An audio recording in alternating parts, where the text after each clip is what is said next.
Hello everybody, welcome to the stream. I hope you're doing well. Tonight I'm gonna record a podcast, The Private Citizen, as always on Wednesday. Gonna talk about my latest episode, well, the episode from last week that got banned on YouTube. That's gonna be interesting, and why I think that's a bigger issue than just my video being banned. And after that, hopefully, I'm going to play some Tarkov duos with Jonathan, if Jonathan wants to do that, but I think he does. Got some coffee. Oh, as always, obviously not engaging with chat so much because I'm recording a podcast. There's something new. I've decided to pause the channel. I don't think I can pause the channel channel point redemptions. But I really don't. I think they're messing with the podcast too much. This like don't swear and stuff, and I'm having to set a timer. Don't think it really works. So if you redeem any channel points during this podcast recording, I'll just refund them, and that will be that. They're more meant to mess with me when I'm game streaming and stuff. That I think they make more sense that way. Yeah, but that being said, let's get right. What does Pestly always say? Let's crack straight into it. Let's see if everything works first. It's always good. Hello. Zoom in. Well, that's maybe a bit too much. Brum brum brum brum brum brum brum. Brum brum brum brum brum brum. Brum brum. Looks good. Much. Brum brum brum brum brum brum brum. Brum brum brum brum brum brum. Brum brum. Right. I think that's all working, and then I think we can get started because I kind of wanna. Hey Jim. Also, the dumbbell reps were kind of funny. Well, you can do the dumbbell. I can still do the dumbbell reps. I'll probably have to change. Although I think I'll be switching to using 2 dumbbells at the same time now because the 5 kilogram dumbbell isn't doing it for me anymore. We can still do that. Let's not do that during the podcast though. I don't think that really works. Right, I'm gonna get this done now. Let's start the recording because this is probably gonna be a relatively long one. There's some long feedback I have, and also I wanna kind of play Tarkov. So let's do this. I'm gonna crack right into it here. Here we go.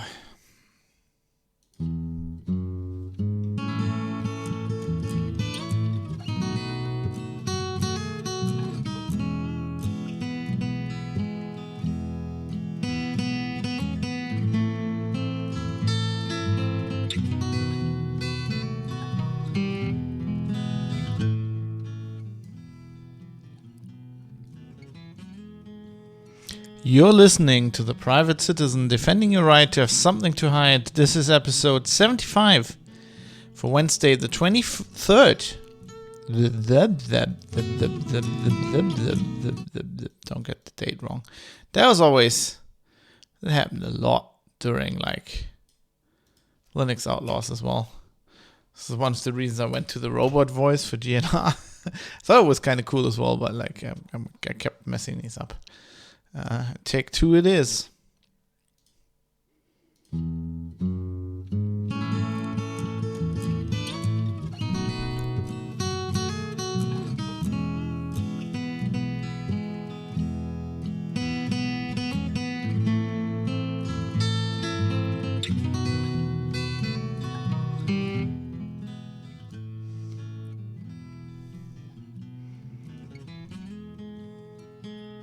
You're listening to The Private Citizen, defending your right to have something to hide. This is episode 75 for Wednesday, the 23rd of June, 2021. YouTube's unfair censorship. Hello everybody, my name is Fab, I'm your host, coming to you live from the beautiful city of Düsseldorf in Germany with another episode of The Private Citizen. Thanks for being here, thanks for listening. This one's going to be a little bit navel-gazing, but I think it's an important topic. I think it's just stick with me here. If you think it's just me complaining, stick with me here. It's gonna be. I think it's a thing that needs to be considered, and that people are not considering. So we're gonna talk about YouTube deleting or threatening to delete or blocking the previous episode 74 of The Private Citizen on YouTube, because I allegedly violated their terms of service, which I didn't do. We're going to talk about that. I'm just thinking, before we get into that, do we need to talk about anything? I just remember the website privatecitizen.press. This is where you always will find the podcast. That is the most important thing. I mean, I live stream these on Twitch. I'm doing that right now. Afterwards, I upload these episodes to YouTube, so you can see me record these. So that's I think it's cool. But first and foremost, this is a podcast. It's a podcast where I have my own servers. I'm hosting these files myself.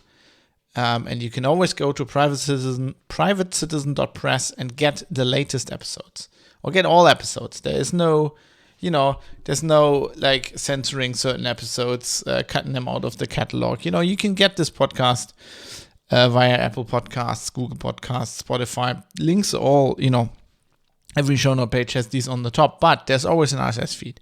So no matter what these other guys decide, they might at any point, like YouTube has just done, decide that I talk about something I shouldn't be talking about. If that happens, you can always go to privatecitizen.press, and you always will have a way to find the podcast there and the episodes there, because that's the beauty of the web and open technologies and podcasting. It's a good time to be a podcaster, and that's why I'm using these technologies. So that's just a reminder here at the beginning. And of course, there's also contact links on there, and as I always say, I appreciate your feedback, and we have some very interesting feedback this episode. But first, let's get into the topic. I want to talk here. I want to talk about in this episode. So what happened with YouTube?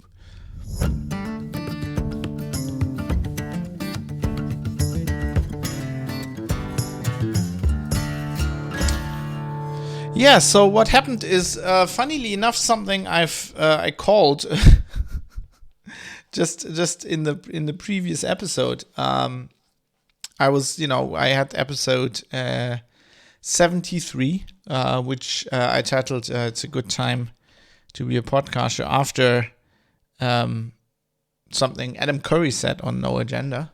Yeah, it's a great time to be a podcaster. And that was basically about the new upload filters, copyright issues, and YouTube blocking or going, preparing to block stuff on copyright grounds because of new laws in the European Union. Now, of course, I mentioned quickly during that episode that YouTube has always, or for a longer time, already basically used this upload filter technology to check for stuff. And something I think I mentioned just as an aside, I might have forgotten about it, but like it was definitely on my mind, was the thing we also talked about when we talked about, the SARS-CoV-2 pandemic and all the new stuff coming in. And last summer, lots of social media companies and YouTube decided that it was now against the terms of service if you published information, in YouTube's case, videos about things that disagree with the guidance of the World Health Organization on COVID-19. And I talked about how that is dumb.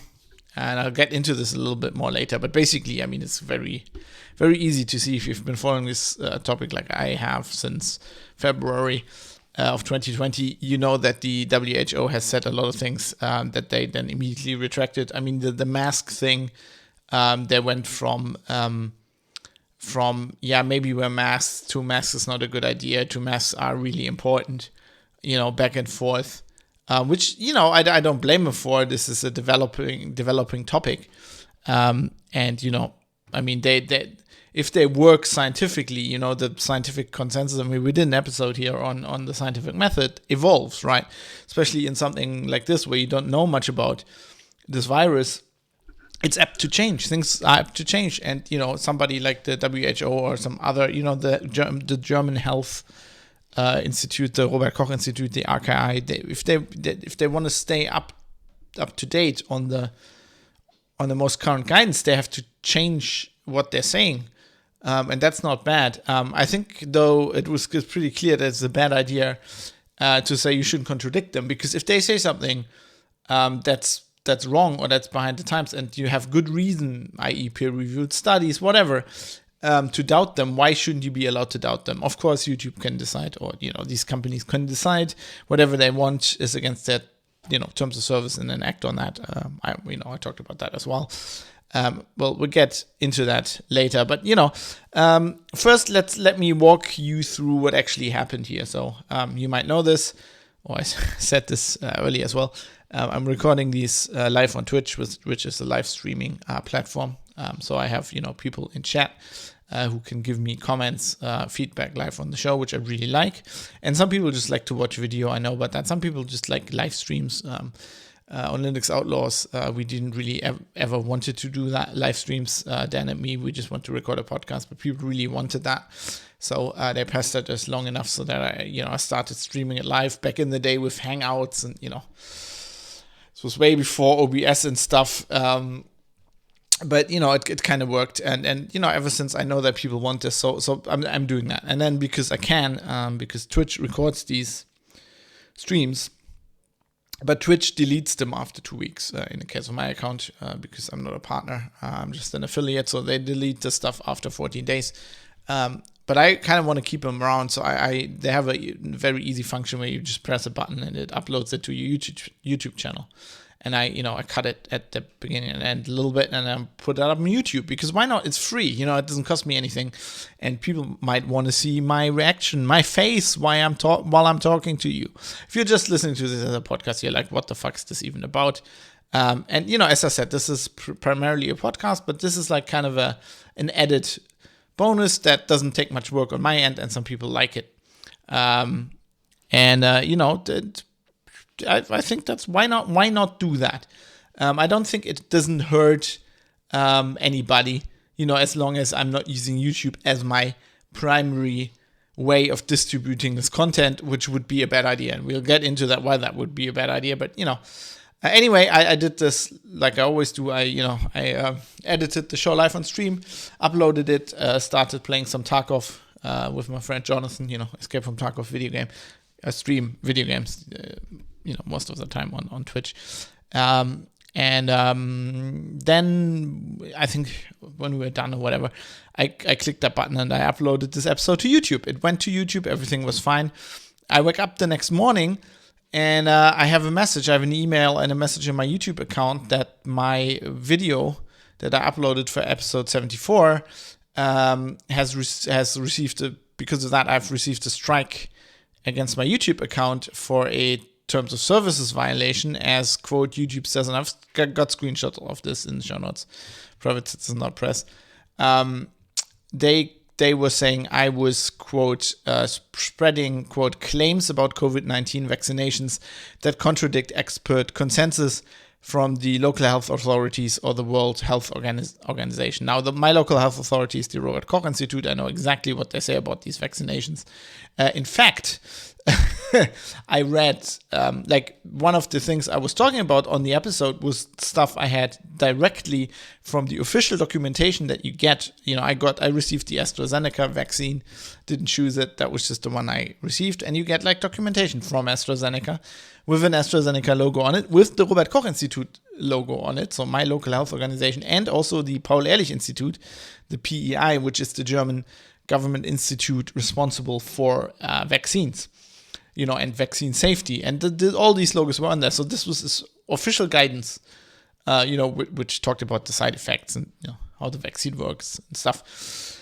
And I've quoted that, from memory, but I basically retold a lot of the stuff that was on there. Then the other stuff I talked about was personal experience I had with the vaccine. I don't know how that can even contradict the guidance from the WHO or somebody else, because they don't have any guidance on how the vaccine worked on my body. I'm literally the only person that can tell you that. And then I also talked about some studies. I mentioned some studies which are peer-reviewed studies from PubMed, which, as far as I can tell, don't contradict anything the WHO or the Robert Koch Institute is saying. And of course, then the main part of the episode was explaining the new EU implementation of digital immunity passports, which had just come in. And I explained those mainly from the EU's own legal and technical documentation. And I don't think, that was, of course, also from a primary source. And but I don't think anything of this, I wasn't thinking about that, is this contradicting WHO, but I'm very sure it doesn't. So none of the stuff I talked about, which would have been clear to anybody who'd actually listened, right? Actually listened to the fucking episode, hello, that I didn't do that. To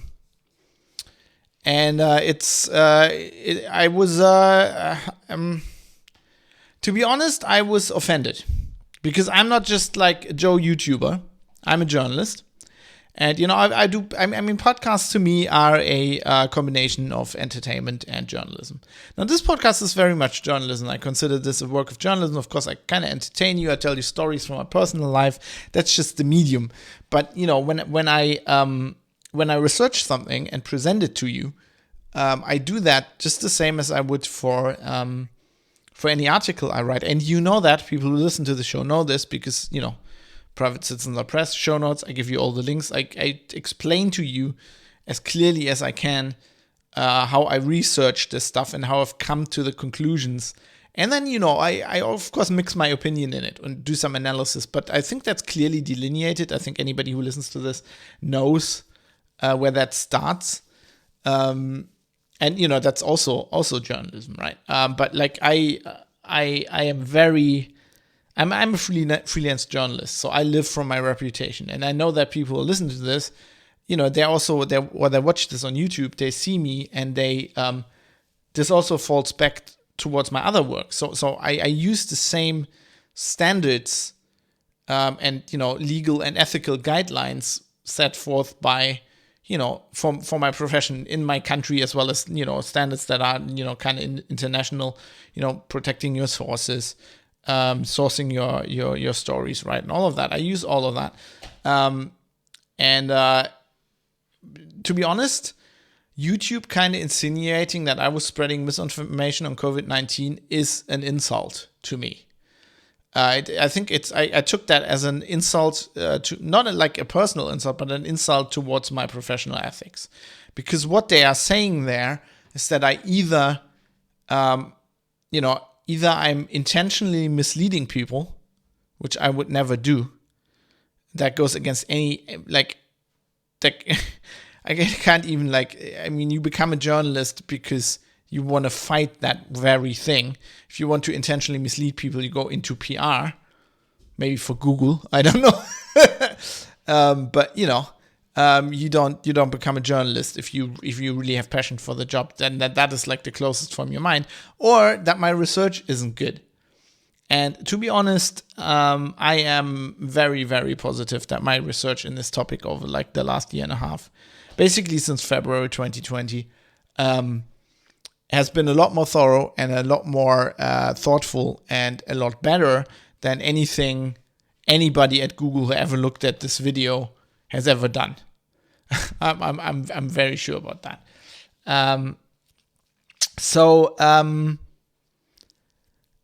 Because of this, because I kind of took this as a personal insult, I resolved to fight this tooth and nail, because it is not just a video. I don't fucking care about the video.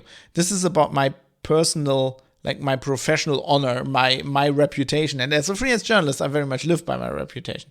This is kind of the same if you work for a publishing company, but there you can kind of hide behind the the brand, whatever you're writing for, and I've never subscribed to that. Like when I was, for example, working for Heise, I was very much putting my name on everything and, out there. And, I was always being very proactive that people know that if I write an opinion piece or whatever, it's my opinion, right? I'm not hiding behind the lawyers and the big publishing house. That's just not how I like to work. And so I decided I need to fight this. And I also want to find out what happened here. I want to find out what happened to me because not many people are talking about this. I think from the research I've done, this thing that happened to me happens a lot. It's actually a term for it in Germany. It's called overblocking. I think that's it's English, but it's a German term. And I want to share that with the public because also that's my job. Even if YouTube thinks I do my job not very well. Mode 7 says in Twitch chat right now, it is good that they reversed their decision, which we're going to get to, but it is a good example of why the internal processes of a company can't be relied upon to fairly and reliably manage what is allowed to be shared. Well, I think they can't. I actually don't want to go into this discussion on this show if a company could do that, if they do it well. It might even be possible. And if anybody can do this, possibly Google. But I'm very much of the opinion that it is not a company's job to do this. And I'm going to explain why a little bit. But, in a little bit. But let's move on here. So I explained to you what happened. I have explained to you how Google insulted me. I don't think this is, I don't take this lightly, by the way, right? I'm not saying this for drama, right? I feel insulted. It's very hard to actually rile me on the internet, but I get extremely pissed off with people, readers who kind of or listeners. Although with my podcast that doesn't really happen because people I think hear me talk, and it's more of a closer relationship, right? When you hear somebody's voice, then you don't I don't know. With reading, people tend to troll writers more, I think.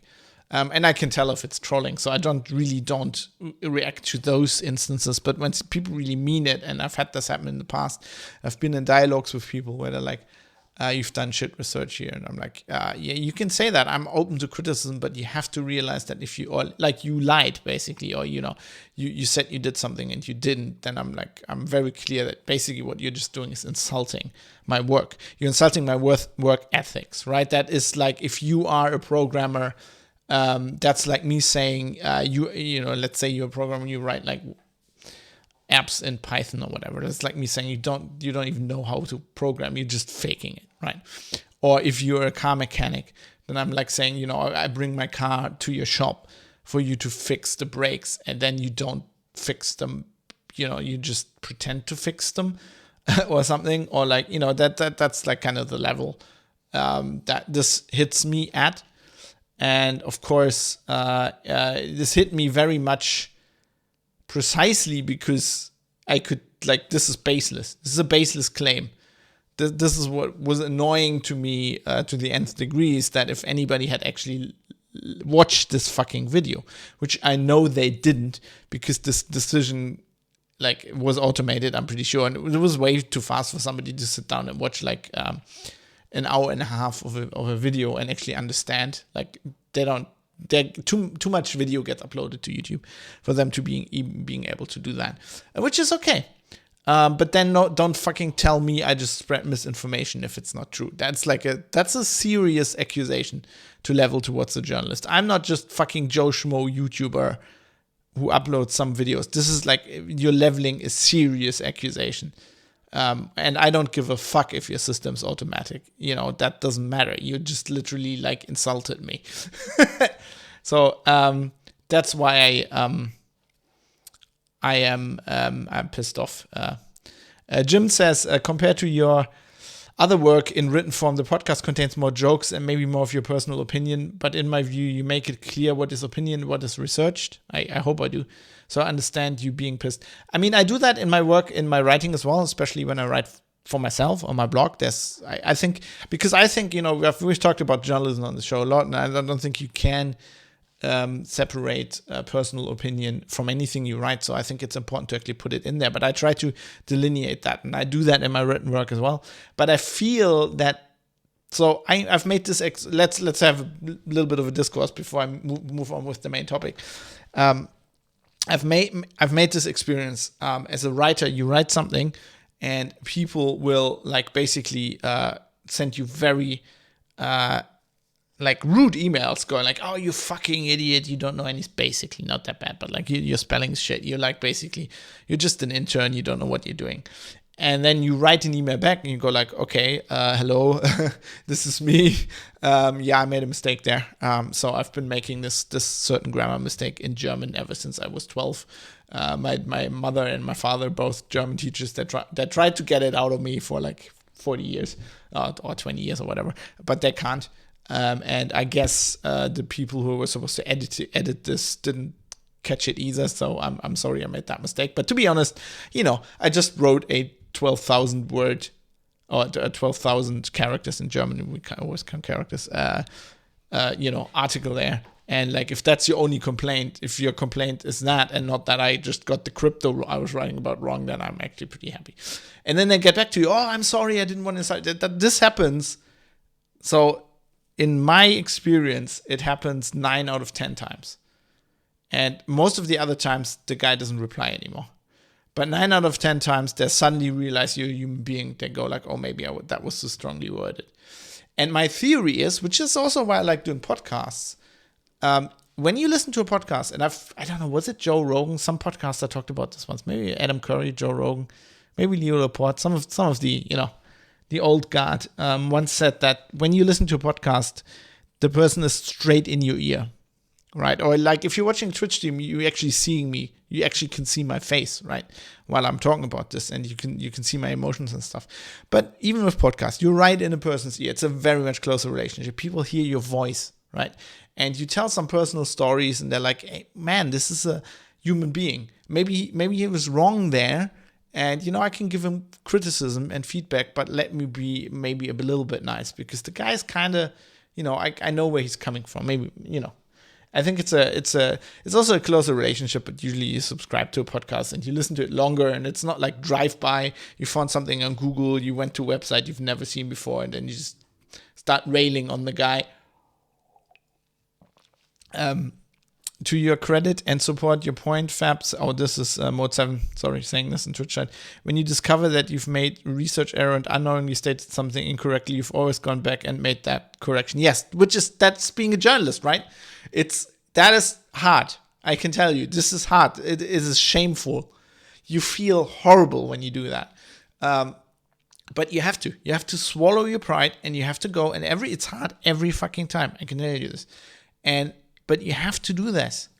And so one of the reasons I really liked at Heise, so I've in the past, I've quit my job there because I couldn't stand certain things. But like, one thing I respect the shit out of Heise was the Heise had a policy from the very beginning that when they change something in a story that is more than a typo or whatever, they put like an edit note there. They put like date, time, and I say we changed this because we were wrong, right? And you don't really in that setting, because it's professional magazine style, right? You don't go like mea culpa, I'm sorry, which is what I do in a podcast, because it's more personal. They just go, we changed this, which 99% of all publications on the internet don't do, right? They just change it, and it's dumb. Because, you can catch them. There's Internet Archive with RSS feeds. If you have the right kind of RSS reader and they have full text RSS feeds, you can actually see what they changed. Because you have the old feed and then you get a new version. So I always thought it's silly to hide that. People notice that you did something wrong. You might as well get in front of it. Yeah, everybody makes mistakes, right? The fucking mechanic makes mistakes when he fixes your car.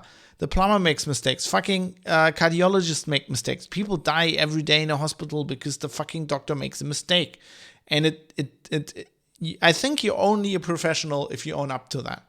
If you go, yeah, I'm a cardiologist. I save people's life literally every day. And one time this year, I fucked up, right? I made the wrong decision. I haven't been sleeping for 28 hours, whatever it is. You make mistakes, but you have to own up to them.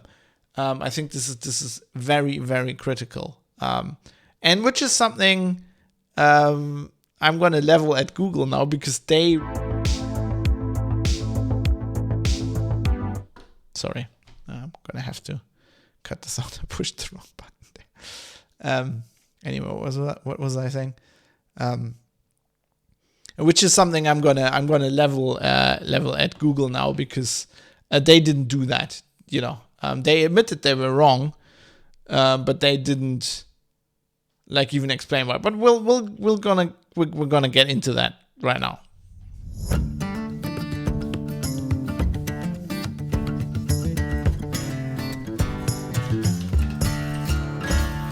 So so that basically, of course, Google YouTube has a built-in form for this. If you get a strike like this, you can raise your objections, right? You can dispute this claim, which I of course did, and I wrote in there in the dispute that I'm going to send an email to the Google press office. Because Google handles YouTube's press, just like that's their press, it's like company wide. And I did, and in this email I wrote to the Google press office, I quoted my dispute. Sorry, I'm just gonna have to get some more coffee here. It's in the evening, and I've had some very stressful days with personal things that have been going on. And then in the night to wind down, I'm playing Escape from Tarkov. I'm an idiot, and I can't sleep. So I need coffee. Anyway, yes. So they, so I wrote to Google's press office, and I quoted my claim. So I'm going to read out the email I wrote to Google for transparency reasons. I like to do this. So I wrote. Dear ladies and gentlemen, my name is Fabian Scherschel, and I'm a freelance journalist from Germany. I have a history of almost a decade of professional journalistic work covering mostly open source news, IT policy, InfoSec, and privacy stories. Since February 2020, I've also been covering the SARS-CoV-2 pandemic, especially from a technical level concerning various COVID-19 apps and their privacy and security applications. I've been covering this and its societal impact among other places in my podcast, The Private Citizen. And this has, in the email I wrote, it also has links. I just removed those because you know where all this is found when you're listening to this. Episodes of this podcast are live recorded on Twitch, as we're doing now, and I export them to my YouTube channel. I've covered the SARS-CoV-2 COVID-2 pandemic, its impact, and scientific research pertaining to this topic since March 2020 on this podcast in 30 episodes to date. 11 of these episodes are on YouTube. As you might know, I only started live streaming this at some point in the life of the podcast. Yesterday, I received a community guideline strike against my channel for the latest episode of the podcast, which I also uploaded to YouTube. Your complaint states, medical misinformation. YouTube doesn't allow claims about COVID-19 vaccinations. This is wrong, by the way. It's the SARS-CoV-2 vaccination, so there you can already tell that they have no idea what they're talking about. Doesn't allow claims about COVID-19 vaccinations that contradict expert consensus from local health authorities or the World Health Organization, WHO. Back to what I'm saying. This is not the case. I therefore disputed this claim as follows, and now I'm quoting what I wrote in the dispute. I've been covering the topic of SARS-CoV-2 and COVID-19 since February 2020 as a freelance journalist for a number of outlets. I'm well versed in the topic, and I'm not aware of how this video is violating your guidelines. In fact, I think your blocking of this video might violate my rights as a member of the press in Germany. I would like you to explain to me with concrete examples where my video contradicts expert consensus from the RKI or WHO. I doubt very much that this is the case and will assume that at this point that someone on your end made a mistake. I will contact the Google press office about this and reserve the right to use this case as part of my coverage as a freelance journalist in any story for any outlet I see fit. Back to the email. I wrote to Google, as a member of the press, it is my duty to report on topics that are important to the public. This undoubtedly includes the SARS-CoV-2 pandemic. I do so with care and a lot of work experience. I do so with care, so you can tell that I'm actually using the right name for what is happening, and not calling Corona or COVID-19. I do so with care and a lot of work experience. I constantly do my utmost to abide by the German Press Codex in my work. I think I talked about this in the past. The German Press Codex is kind of like a set of rules that journalists kind of self-regulate here in Germany. As such, I research my stories well and use primary sources whenever possible. The idea that I'm spreading, quote, medical misinformation, end quote, with my work is frankly abhorrent to me. I will assume there was some kind of mistake here and that you will explain to me what happened in as much technical detail as possible. Otherwise, I'm apt to consider this kind of unsupported claim against my work as a grave insult to my work ethics. I'm aware that you see, I can fucking write these fucking emails. This is one of my hobbies, I can formulate a sentence. I am aware that you can conduct yourself on your platform as you see fit. I mean, I'm reading this out because this is a lot of, I don't want to, explain it all again on the show here. So it kind of speaks for itself. I'm aware that you can conduct yourself on your platform as you see fit. But you are effectively silencing a member of the press based on unsupported claims. I also see nothing in my past work history or my history with your platform that would support such a measure. YouTube, in my eyes, isn't simply a video platform of a private company anymore, but a social phenomenon that influences society at large to a significant degree. As such, it should, at least in my eyes, hold itself to a higher standard than this. With such reach and influence comes responsibility as well. Aside from being passionate about security and privacy, freedom of the press is a very important topic to me, and as a veteran IT journalist, I intend to cover this situation in my further work. Previous research of mine into YouTube bans of videos concerning the SARS-CoV-2 pandemic would suggest that there have been a number of occurrences of bans that, objectively examined, were not justified. And, I've done some more research since then, and I stand by this. I think amidst I mistyped that. That's not good. I should have fixed that. Wait, let me just bring up the show notes here and at least fix it in my version. Maybe I've also mistyped this while I was copying and pasting it. I was formatting it a little bit, but maybe I don't know. That would be annoying. Aside from being, I'm sorry. There's some live editing here. This is how it goes. Amidst. Okay, that's better. Right. Previous research of mine into YouTube bans of videos concerning the SARS-CoV-2 pandemic would suggest that there have been a number of occurrences of bans that, objectively examined, were not justified. I think amidst the current discussion of modern journalism, its shortcomings, and the, for lack of a better term, culture wars raging with regards to the subject at the moment, this is a topic that warrants a closer look. And you have just increased my passion for this topic very much.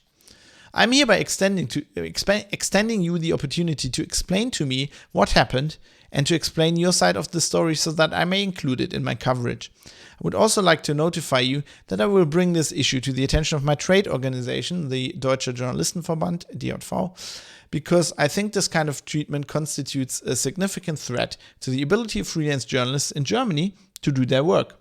I await a swift response. Of course, as you might guess, there was no swift response. There was no response at all until the recording of this episode. However, 24 hours after the ban, YouTube unbanned the video, and I got the following automated email. We have reviewed your appeal for the following content. Video, the Private Citizen 74 immunity passports are here. After taking another look, we can confirm that your content does not violate community guidelines. Thank you for your patience while we reviewed this appeal. Our goal is to make sure content doesn't violate our community guidelines so that YouTube can be a safe place for all.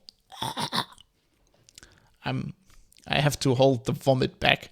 Fucking PR speech. And sometimes we make mistakes trying to get it right.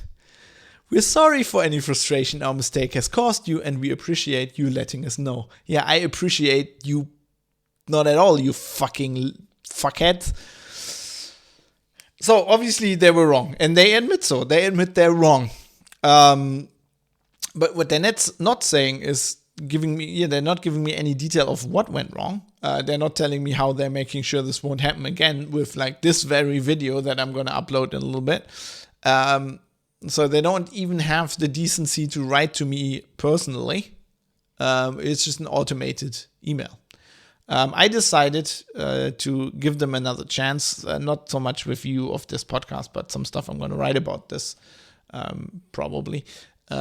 So I sent them a follow-up email to the Google Press Office this morning. And that email went as follows. Dear ladies and gentlemen, I have received an automated message some time ago admitting that you made a mistake blocking my video, and that this is like, quoting the old email. So, admitting that you made a mistake blocking my video and that it has been reinstated. Unfortunately, this message includes no information on what went wrong and led you to assume, baselessly in my opinion, that I was spreading misinformation. As I've pointed out to you, I consider this kind of behavior from your company a serious issue where press freedom is concerned here in Germany, and I will cover it in some forthcoming articles. I've also started a dialogue with my trade union and fellow journalists to bring some attention to this issue. This will be my last email to you in this matter, and I urge you to start a dialogue to explain your side of the story here. If you do not answer, I will assume that you are not interested in resolving this kind of overblocking of legitimate content on your end. And, I'll let you know if they ever get back to me. I don't think they will. I think they're just going to ignore this because I'm not important and I've never won a Pulitzer Prize and I don't work for the New York Times. But I'm going to explain to you now why, despite my, or aside from my hurt feelings, I think this is a very important issue.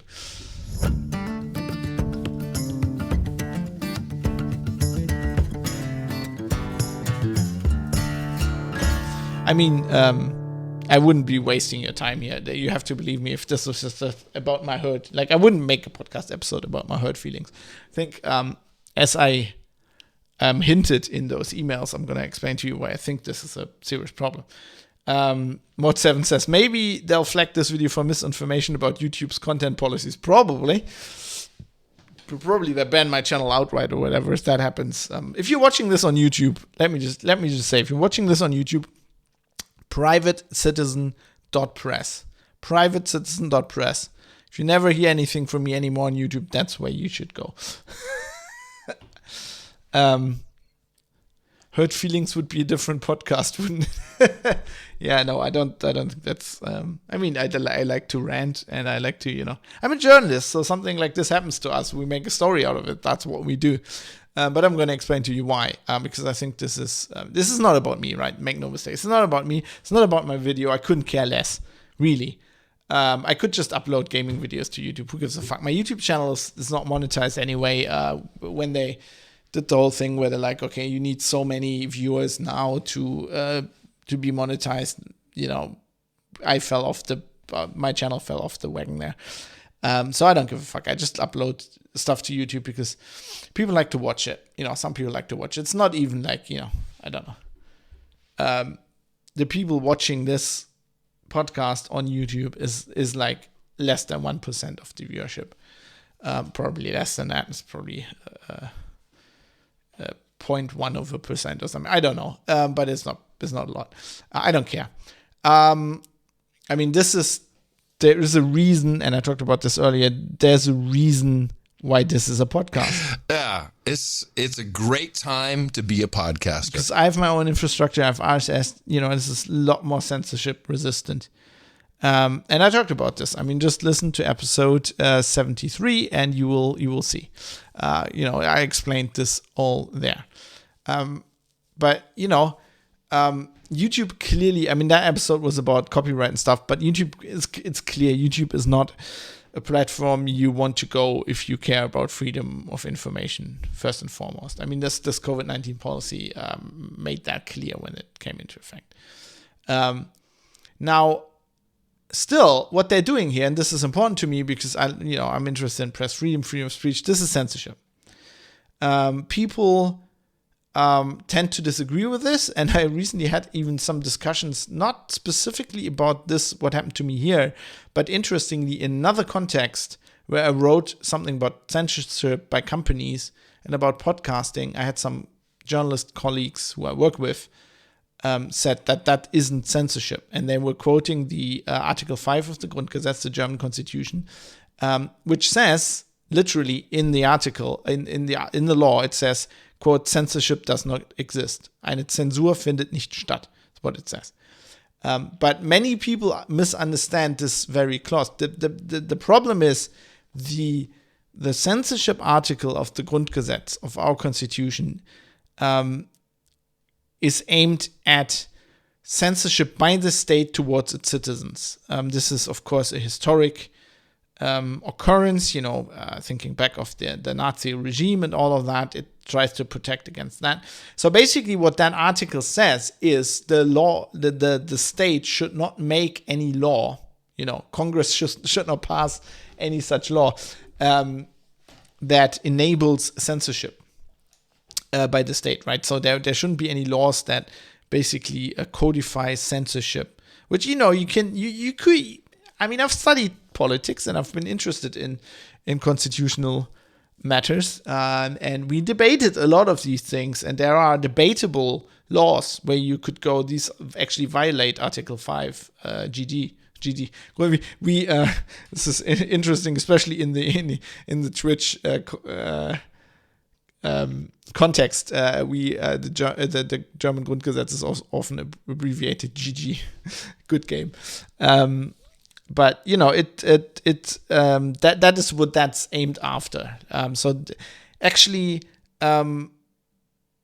the thing that YouTube is doing is not illegal censorship, especially not under the Constitution. And if you're American, this is weird because the free speech. I mean, I didn't study this in politics because I never did anything specifically on the US. But as far as I understand it, the US understanding of free speech is very different, and the laws also apply in some cases to private companies. But here in Germany, this is not illegal censorship because it's not the state doing it. It is censorship. It's censorship of a private company towards citizens, or in my case, the press, based on terms of service. But that is legal, and companies love to do that. Little peek behind the curtain here.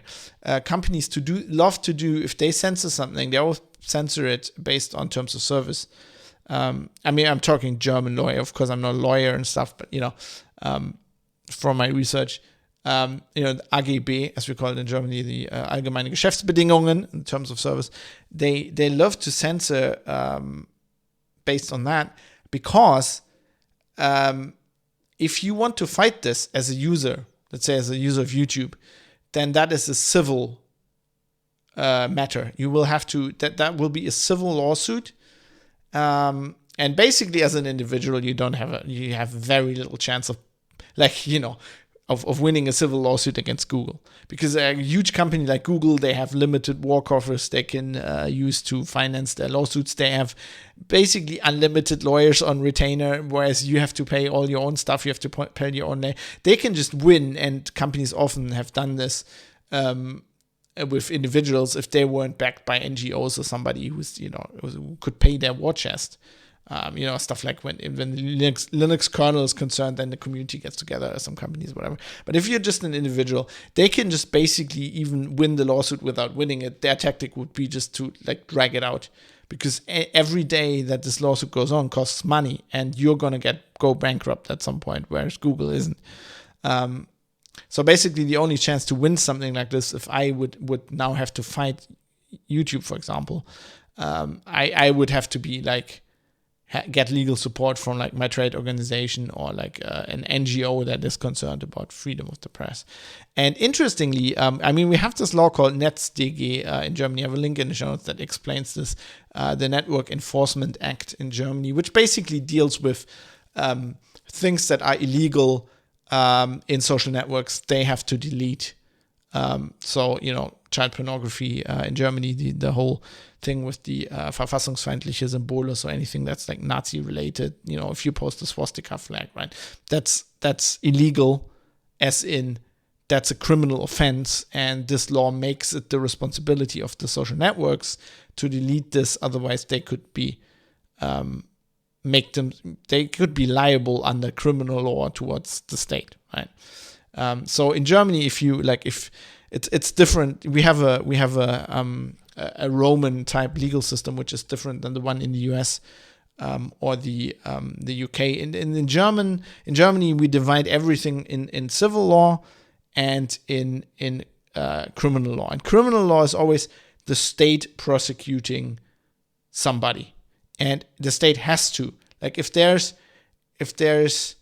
the assumption that a crime has taken place under criminal law, then the state prosecutor has to, they can't even decide. They can't go, no, we're not prosecuting this. They have to. They're legally required to prosecute this. Anybody who sees something like that happening is legally required to tell, like, the police or whatever. Like, if I see somebody getting shot outside my window, I'm legally required to call the police to tell them what happened, because the state needs to investigate this. Whereas civil law is just, anybody can sue anybody, and it's like, and you don't have to, and the state is really not involved. This, the courts are involved. They're going to decide, but it's always a private entity against another private entity. That's the big difference here. And NetzDG related stuff would be criminal law, and companies don't do that. Like, even if there've been like studies that are really interesting that show that these tech companies, they will block stuff that they have to block under NetzDG because it's illegal. But like, if they block it and they suspend your account or they send you an email about whatever, they always talk about their terms of service. They just wrote that shit into their terms of service, which they don't have to do. Like, it doesn't matter if it's in their terms of service. It's illegal content. It has to be blocked in Germany. If you're operating in Germany, and that means if you have a website and there are Germans using this website, it doesn't mean your company has to be in Germany. It means if Germans are using this website, you have to abide by these laws. Otherwise, you are, like, if you don't operate in Germany, if you don't have a presence in the EU, basically, I don't know what they can actually do. But like, if you ever open one, they could, I don't know, seize your money, or I don't know how that works. But like,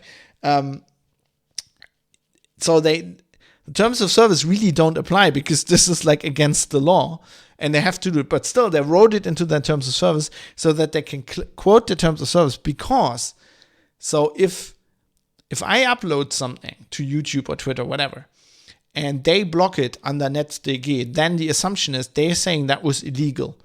And if it's not illegal, if they block that by mistake, right? So if, let's say, this video I uploaded to YouTube hypothetically wasn't about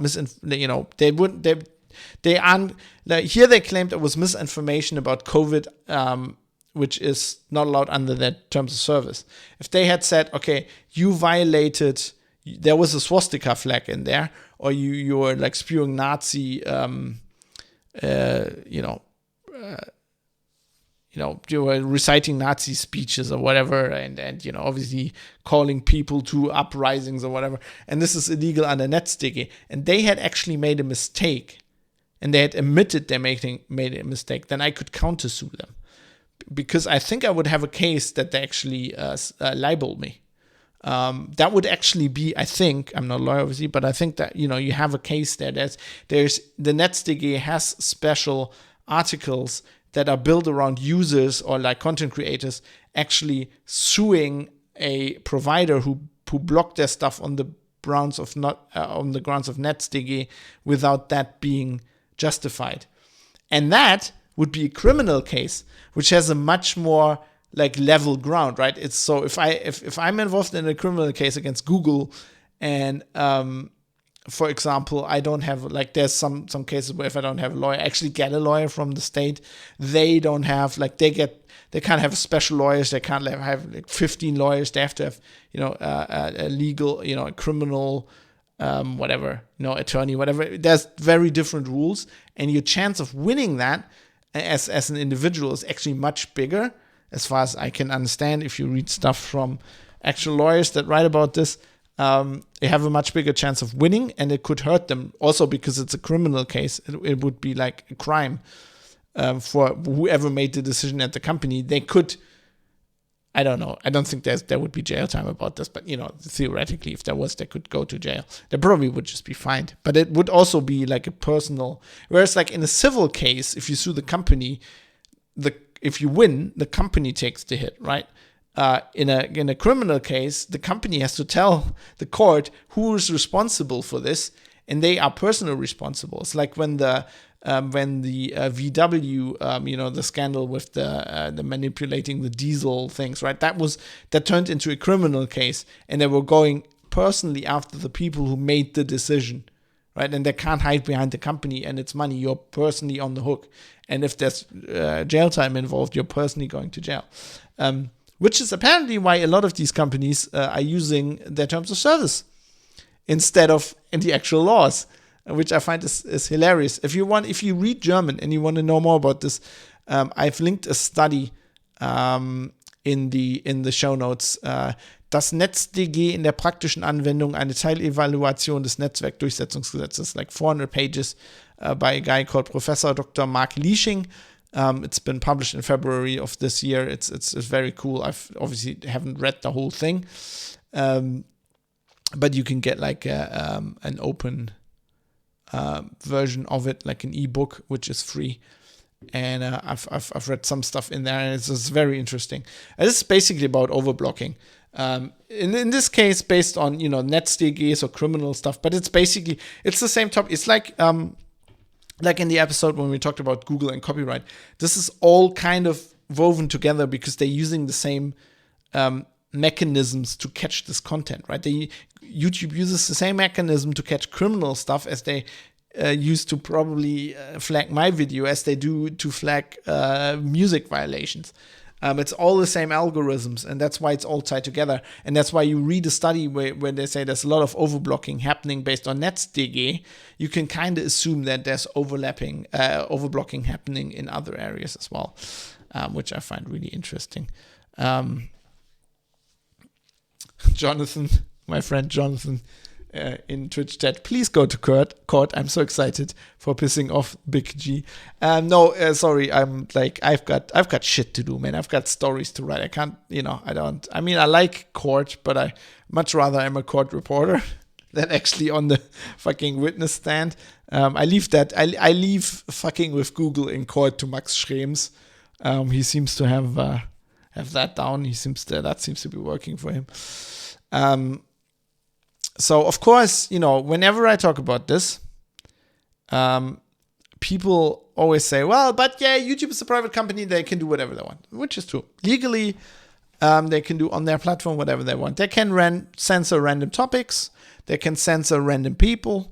Legally, they can do that. But it becomes a gray area, in my opinion, when they're doing this to journalists.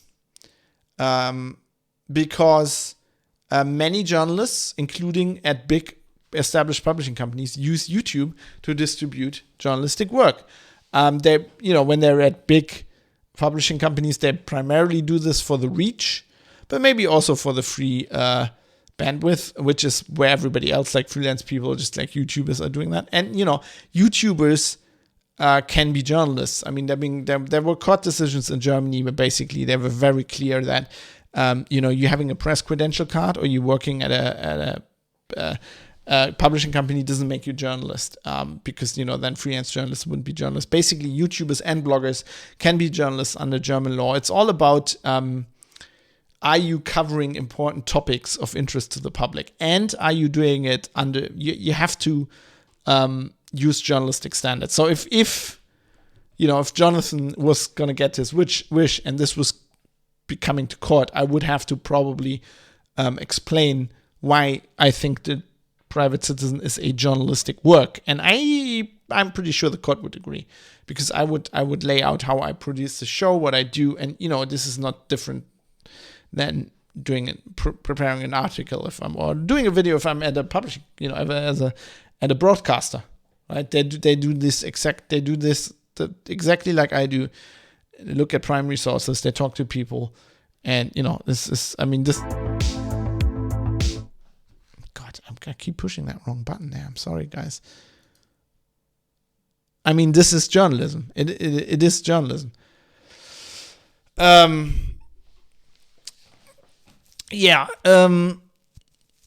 Captain Eckert says, sorry, just joined, not fully aware of the context. Maybe you should start uploading the episodes also to LBRY, distributed YouTube-like thing, cannot be censored, etc. Odyssey.com. I can look at that. Maybe that would be an off-the-grid episode, off-the-grid topic or something. Generally, I'm not worried. As I said earlier, this is not a huge part of my audience. This is a podcast for reasons, and so as long as the podcast is safe, I don't care. Like if they pull videos or kill my channel or whatever, I'll use that as an excuse to write about it and do more podcast episodes about it. But I'm not worried. It doesn't endanger us. This is just a bonus thing I'm doing,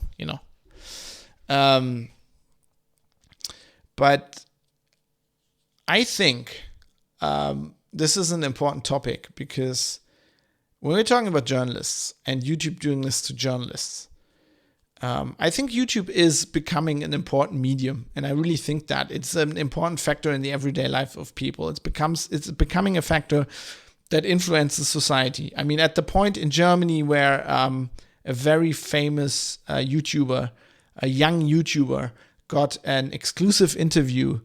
His name isn't it Rezzo? I don't watch him. Rezzo, whatever his name is.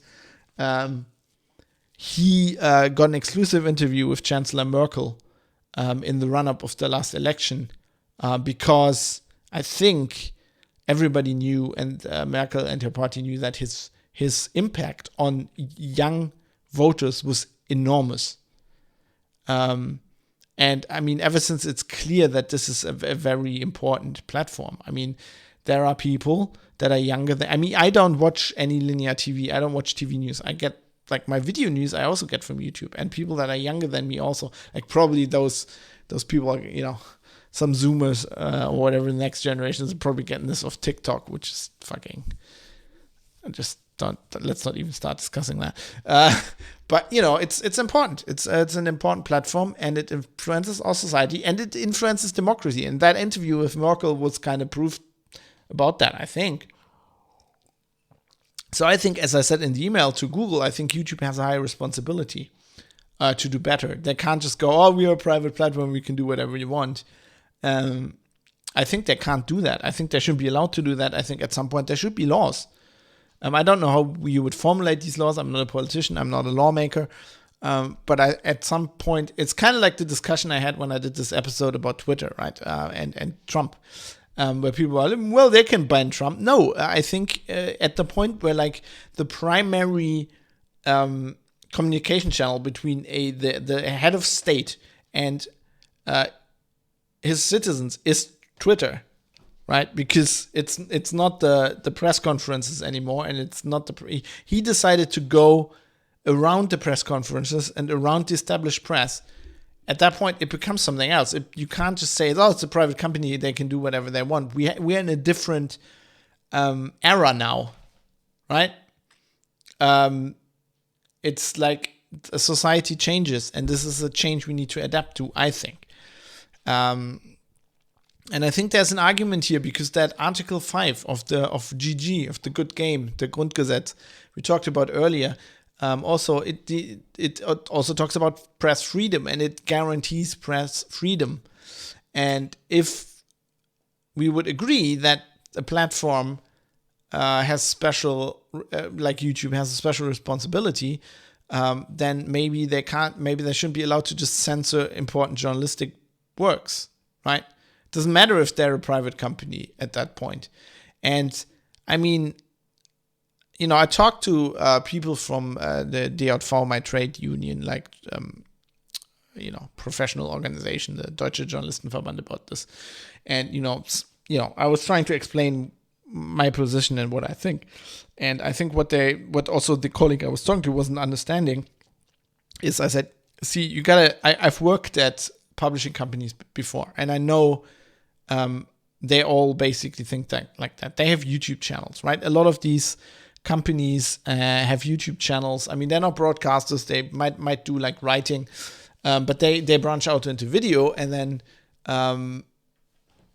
in some case, so in Heise's case, they had their own video platform that they tried to establish for years, and they still went to YouTube because the reach was there. And I know from these places that, like, some of these places I know because I've visited them, I've been there, I've talked to people who work there. I know that they're self-censoring themselves. They have a YouTube channel with like 500,000 subscribers or whatever. They would never, even if they think it behooves them journalistically, they would never put any content about like SARS-CoV-2 vaccines on that YouTube channel, because they are afraid, as a huge publishing company with lawyers and everything, that Google will just do the same thing and delete their videos and strike their channel, and maybe even delete their channel, and they can't risk that. So while they are writing about these topics, they would never, like, they do videos about everything else they write about, but they would never do this on YouTube, right? These topics, they self-censor themselves. And that is dangerous. Because if you go like, yeah, this is not censorship because this is not Grundgesetz relevant, it's not, the Constitution doesn't apply, yeah, but like it's still censorship. And if you get to the point where like the press is afraid for whatever reason, right? For whatever reason, if the press is afraid to like say something in a public forum, which YouTube I think is, right? That's what I've been talking about. Then we have a problem, and I think this is something the journalists need to be aware of, right? And if you're not at a big publishing company, then if you do video, YouTube might be your only way to do important journalistic work. And there is important journalistic work on YouTube. And there are people covering topics. COVID is just one example. There is people talking about environmental issues, about labor issues that like traditional publishing companies, because they're afraid to be sued or whatever, or they're politically involved, they're not reporting on this. They report on this on YouTube, and they do important independent journalistic work. And YouTube is these days their only way, or platforms similar like that, their only way to get this out and to get this to a large audience. And that is something that we need to preserve. We can't allow, I think, a private company, even if it is their platform, to just go, no, we're not, we're just gonna, we do whatever we want. No, you don't. You have a responsibility. You have a special responsibility. Mode 7 says, I don't think that officials should be allowed to use private communication like Twitter as their primary means of communication. We talked about this. This is in response to like Trump and Twitter, right?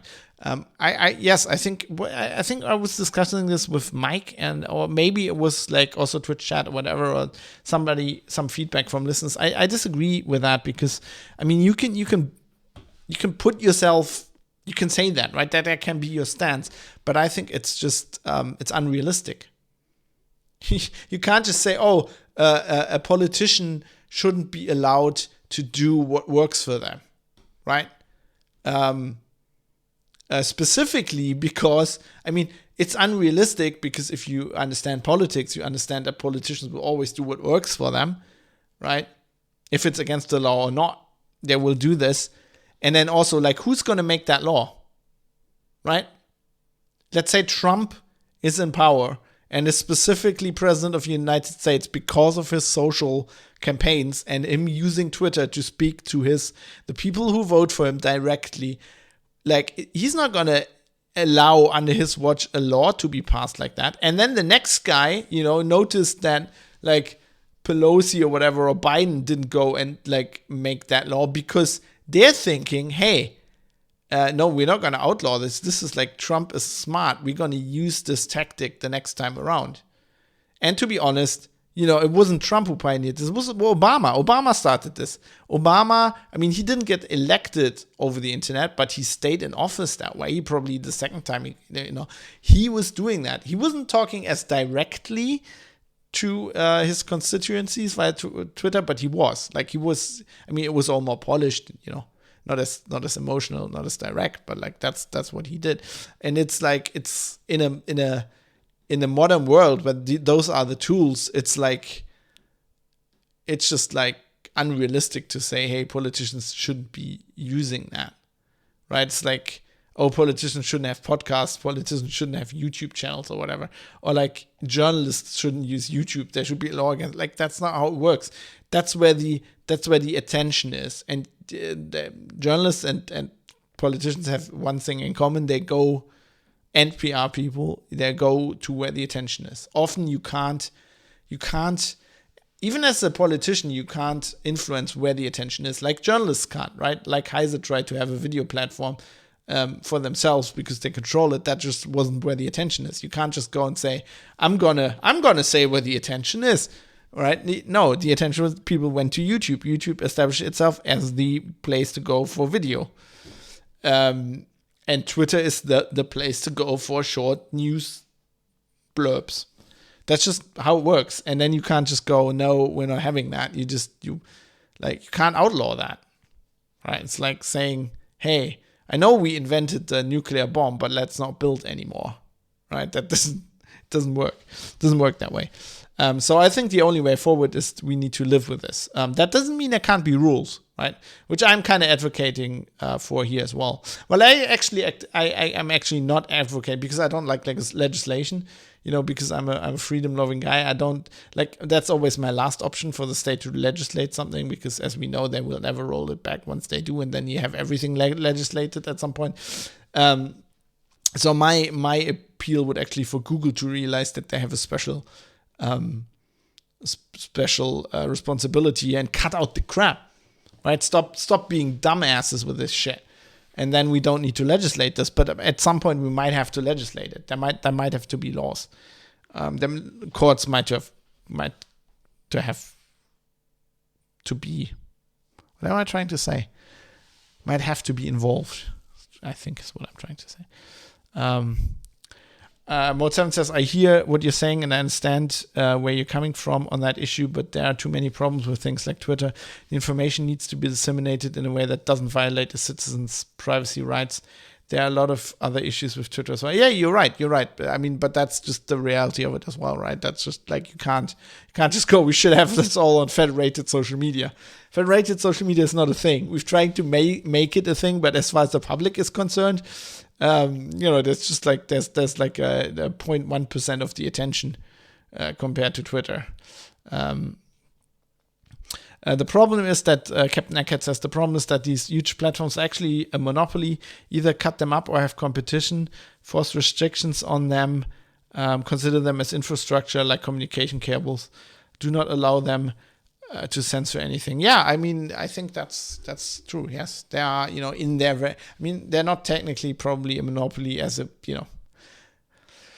monopoly was originally, legally defined in the 19th century or whatever. But they are a monopoly.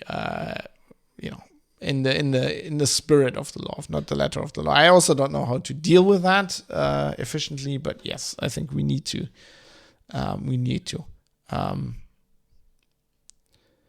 What 7 says, I think they need to stick with press conferences, and journalists that do a good job need to be present and reporting. Yeah, I think that too, but that ship has sailed. First of all, there are no good journalists at these press conferences anymore, and the cat's out of the bag. Trump has taught every politician that they might as well just talk to the people directly, and they can cut out the middleman, which is what you do. And which is just a logical, it's like people streaming on Twitch instead of like having TV shows, right? This is like, why have a middleman if you have a name and if you have an audience. But anyway, I think something needs to be done. And I think there's important journalistic work being done on YouTube, and on a topic like the coronavirus pandemic is obviously an important topic that's interesting to the public.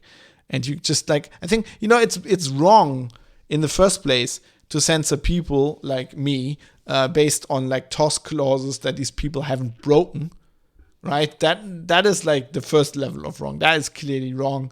And Google themselves admitted that they were wrong. But I also think that it should not be where I am concerned.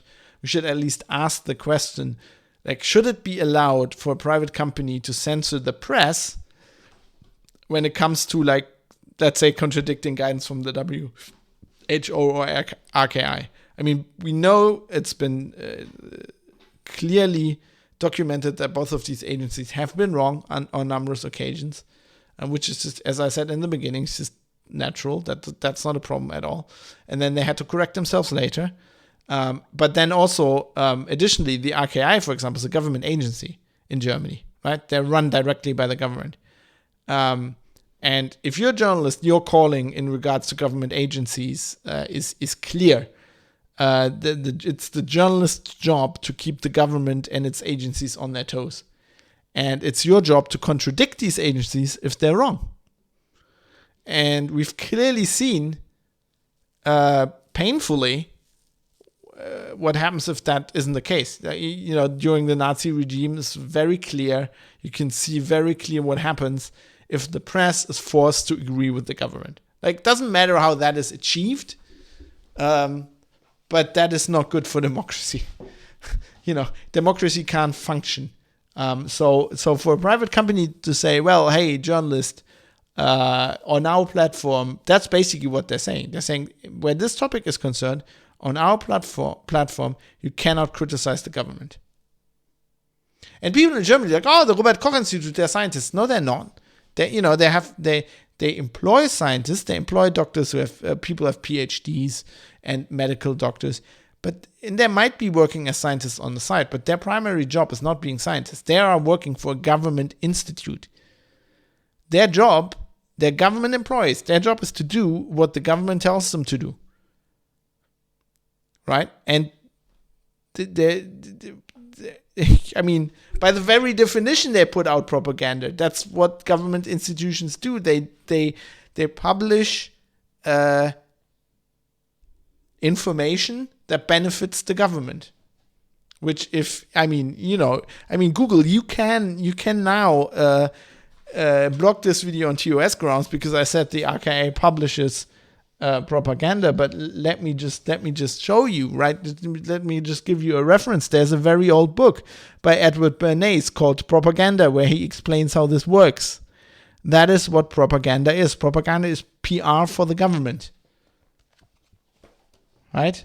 And it is undoubtedly what these government agencies do. Of course, the Robert Koch Institute is not the worst case. There are much worse government agencies. But in the end, they're a government agency. It is my job as a journalist to contradict them when I think they're wrong. That's my job. That's what the press is there for. You should do that to companies as well, but that's second. Yeah, I mean that's not as important. Keeping the government on their toes is my calling. That's what journalists do. Anyway, so that's. I hope I've explained why I think this is an important topic, and I'm gonna keep an eye on this. And maybe if I get some other people on board and interested, because I know that this is happening. I know that colleagues of mine are self-censoring themselves. I know that videos have been blocked on spurious grounds. It's obvious if you talk to people. And I know that I'm not the only one this has happened to. So I think it's an important topic. And maybe I can get people interested in this. Because I certainly don't see any of my colleagues reporting on this. I haven't seen anything of this. And I think it needs to be reported on, and that needs to be looked at. And maybe we can force a change here. Maybe we can at least get Google to be a bit more conservative with their blocking, right? and be a bit more careful. That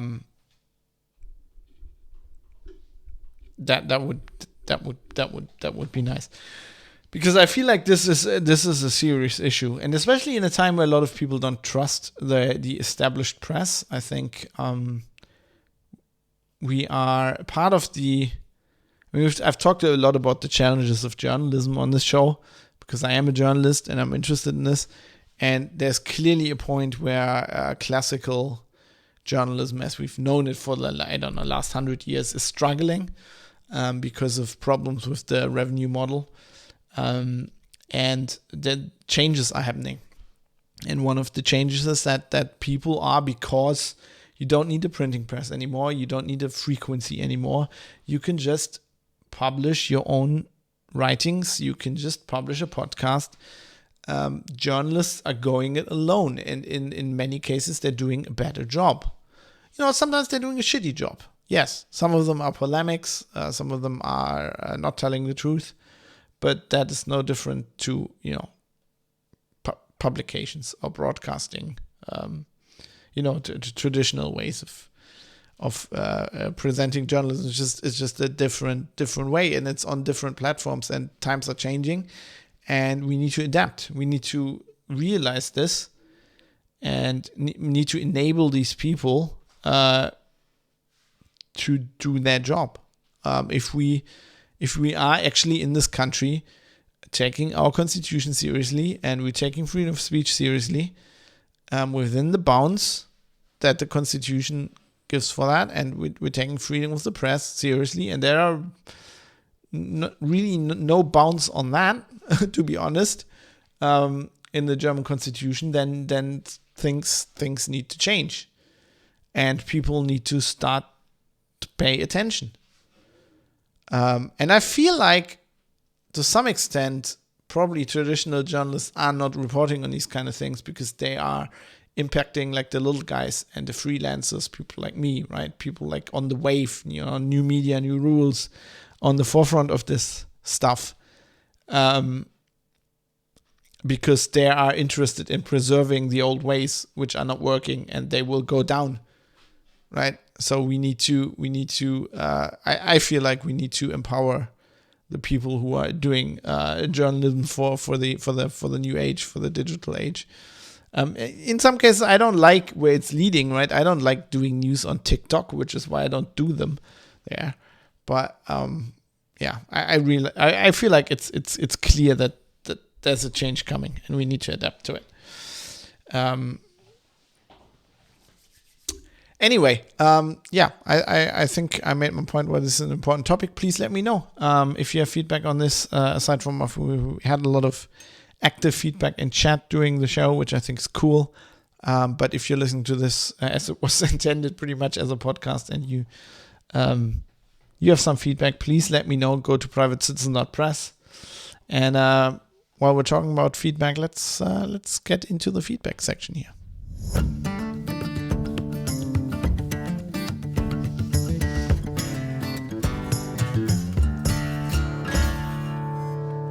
Probably have to get some more coffee here. Is there still some? Can I wring some more coffee out of this French press?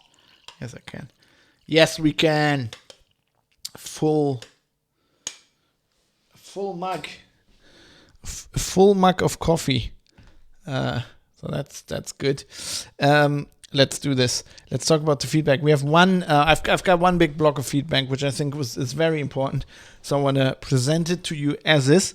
This is Yevgeny Kuznetsov. Yevgeny Kuznetsov, who is our kind of official Russian correspondent, not the NHL player. He's reporting boots on the ground from Moscow, and I'm gonna read you out some of the stuff he's written in the Matrix channel, actually, of the show. And this is, of course, considers also concerns the SARS-CoV-2 pandemic and vaccines. Yevgeny writes, "It's official. Any public serving business in Moscow, a restaurant, barber shop, grocery store, anything open to the public at large, quote, in quotes, is now required to have at least 60% of the employees vaccinated face a fine of up to 1 million rubles. That's about 11,500 euros. Also, the Moscow metro system, the subway and city trains, officially refused to hire anyone not vaxxed. Universities in Moscow are, quote, seriously considering not letting non-vaxxed students in when the new semester starts on September the 1st, end quote. Also, the mainstream press reports, allegedly trying to scare the students into getting vaxxed while there's still time to get both shots. It actually looks like Russian authorities are going to extreme lengths to use the whole COVID thing as an excuse to send as many rights as possible down the drain. I wonder why the Western press isn't reporting on this, because usually they like to rag on Putin for everything, including every hack that happens anywhere. So why they not reporting on this? Why is there no widespread reporting on this? Remember how I mentioned a couple of days ago that public serving businesses, and this is Yevgeny wrote to us in the feedback section at some point about this, that public serving businesses in Moscow are now required to have at least 60% of the staff vaxxed. In Russia, there's some, quote, required vaccines. Or a few days ago, actually, he's talking about the first message I read out. He wrote this. This was like up-to-date updates on the whole thing. In Russia, there are some, quote, required vaccines. There are professions that you aren't allowed to practice unless you're vaxxed. For example, a restaurant cook is required to have TBC vaccinations, and a school teacher is required to have measles vaccinations, etc. There's a clause in the labor codex that allows an employer to send an employee home without paying any salary if the employee doesn't have the, quote, required vaccinations. In the trades, those apply, obviously. There's a list of which vaccines are required for which professions, maintained by the Ministry of Healthcare. SARS-CoV-2 is nowhere near that list.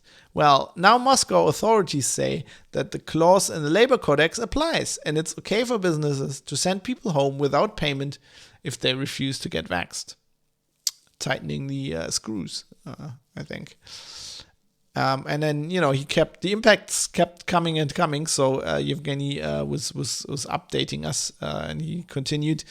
The Moscow healthcare department has now forbidden its hospitals, and this is amazing. I talked to some people who work in German hospitals, and I told them this, and like, these are healthcare professionals from Germany, right? They're very careful about SARS-CoV-2, and they're like literally, one guy's jaw literally dropped when I told him about this. The Moscow healthcare department has now forbidden its hospitals to admit non-vaxxed patients, except for emergencies, oncology, hematology, and patients who can't get vaxxed due to medical reasons. Since MHD is basically the local Ministry of Healthcare and controls all the state-funded hospitals in Moscow, except those directly controlled by federal authorities, it means no scheduled surgeries for the non-vaxxed. So they're basically saying, getting vaccinated is more important than any other health issue you might have. We're not gonna help you with those. Just let that sink in for a second. That is just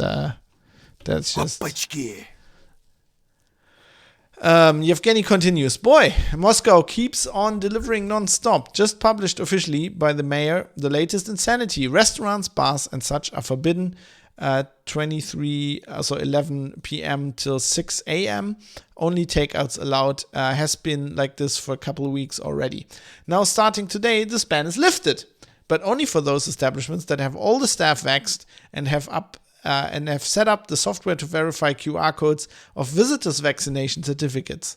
I mentioned earlier how we have the digital certificates in the goes to Sluji system. This is actually, yes, this is what I meant. He wrote in about this a few months ago, I think. Only people with valid certificates are allowed inside, with the exception of, and I literally cried out loud as I read this, people under 18 accompanied by a parent or legal guardian with a valid certificate. Every time I think I have a good idea of how far this fucking circus we call our government can go, they go beyond and amaze me again. Just a little perspective. Of course, nobody trusts any Russian or any official Russian statistics anymore. But from what I gather, chatting in the medical community, Russia and Moscow in particular are currently being hit rather hard with the, quote, Delta variant, aka the Indian strain, to the point that Moscow reopened the whole COVID hospitals that it had already closed since last year. The medical university I work at has repurposed its multidisciplinary medical center to be a specialized COVID clinic last summer and volunteered a lot of professors, grad students, and undergrads to work there. This week, we increased the capacity of the center by 300 beds due to excessive load.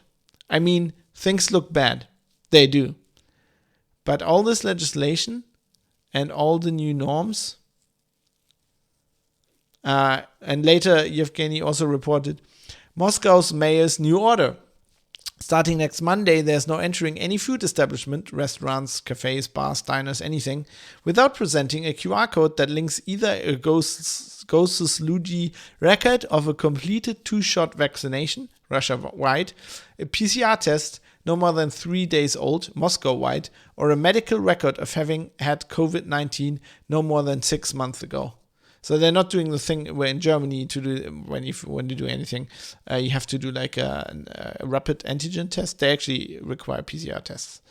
No exceptions this time. A doctor's note won't do, even if it should be recorded in the government electronic medical record system. Privacy? Meh.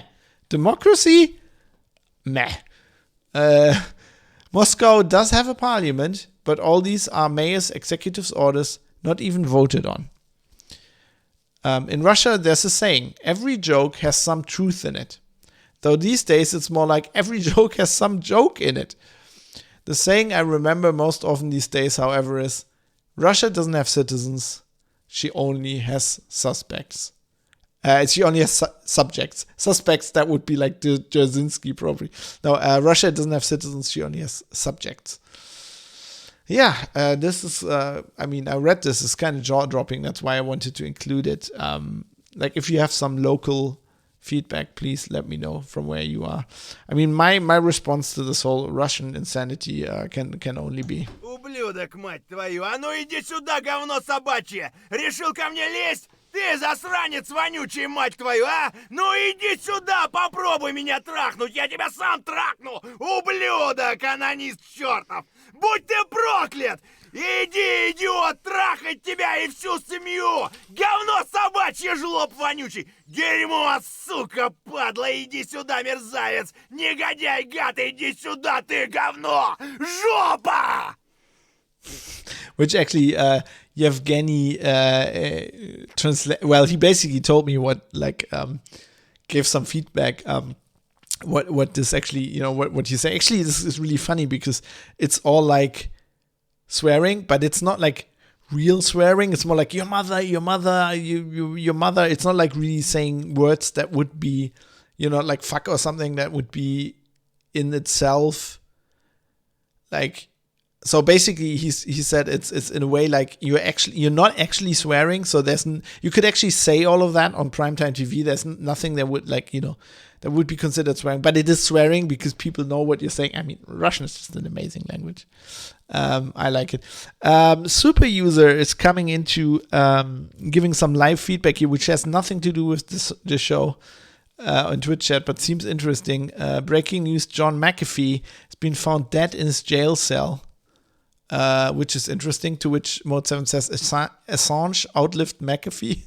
The fuck?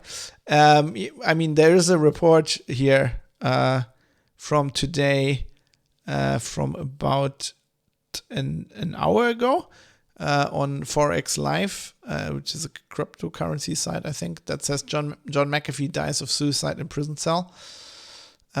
Spain's El País, which biggest newspaper in Spain, I think, reports that McAfee antivirus founder John McAfee was found dead in his cell in Barcelona while awaiting extradition on tax evasion charges in the US, to the US, I think. But he was like, I thought, wasn't he? So he's not being extradited for murder? The 75-year-old was a crypto enthusiast and a conspiracy theorist. Everybody's that these days. Interesting. Yeah, he was arrested at a Spanish airport en route to Turkey on a request from the U.S. Justice Department. and had been scheduled for extradition. So apparently he died of suicide. Okay, you're gonna have to keep an eye on this. It's not really, part of this topic, but that could be some interesting thing in this. I'll keep an eye on this. This El País story, El País, my Spanish is horrible. Seems to, like, my Spanish is not that good, but apparently that's what it says. I mean, we can go to some live. We can go to Deep L here, and translate this. No, not into German, into English, please. The founder of McAfee antivirus, John McAfee, was found dead this afternoon in a cell in Bryans 2 prison in Saint-Estèphe de Cesrovires in Barcelona, according to police sources.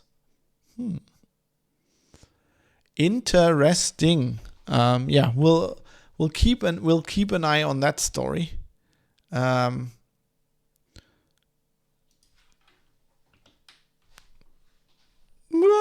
Do I have a conspiracy theory?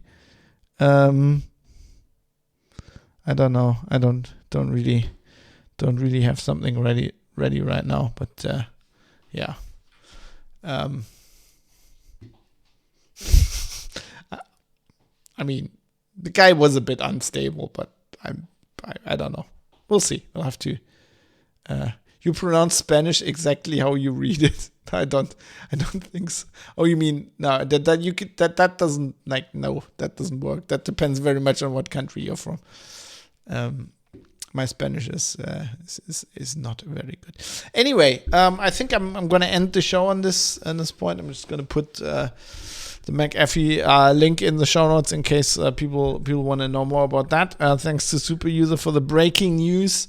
It's another upside of doing this live on Twitch. And let's get into the segment where I tell you about how this show is made and how you can support. Oh, before we get into that, of course, privatecitizen.press, contact link. If you have some feedback on anything we discussed here, please let me know. Anyway, let's talk about how this show can survive in the future, even with Google breathing down our neck.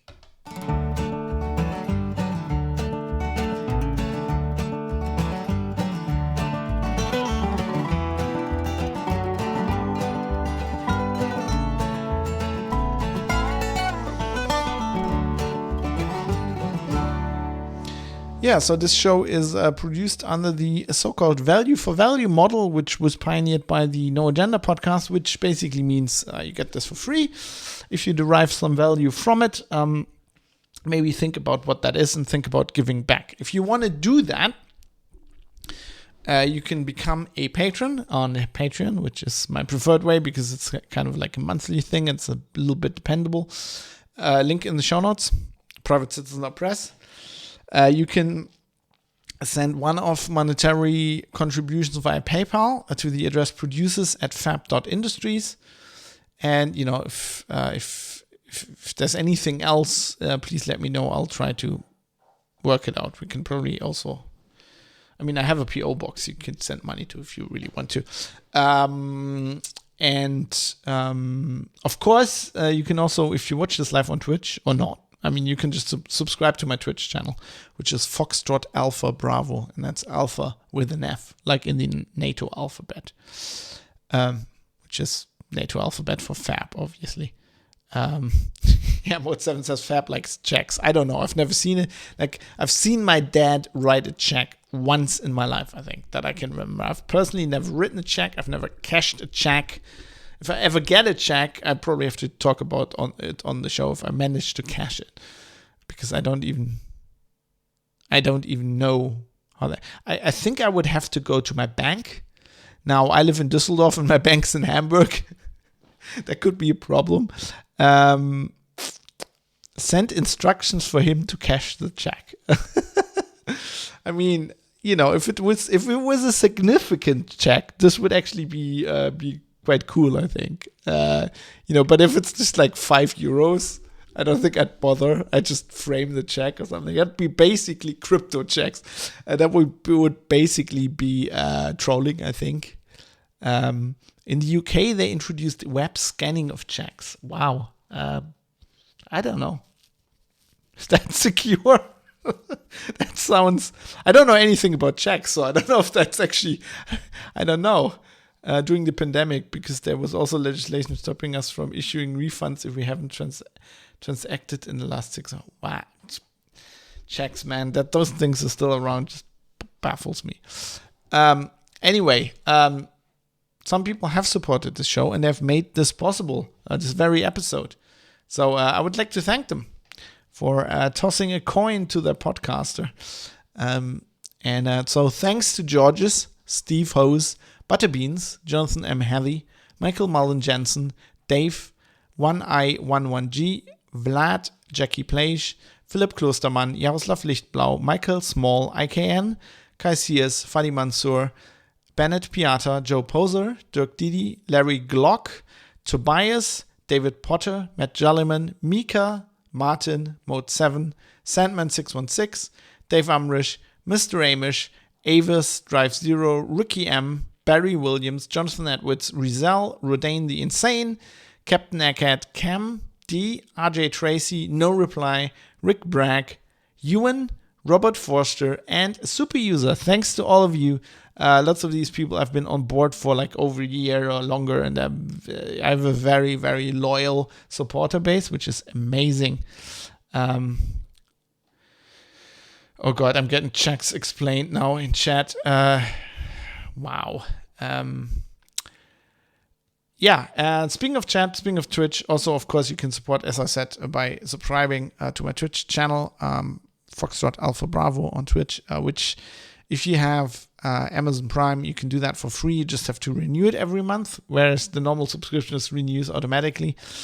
People have done this. Some of those are the same people I've mentioned before. It's just their Twitch usernames. So I would like to thank again Mike the Dane, Flash Gordo, Acarontas7, Bacon the Pork, Brigadier Sir Nils Olaf, Indie Gamiacs, Nomt771, Mode 7 is unavailable, Sandman616, Redeemer F, Ezekiel 017, Centurio Apertus, and Galtaran. Thanks to all of you.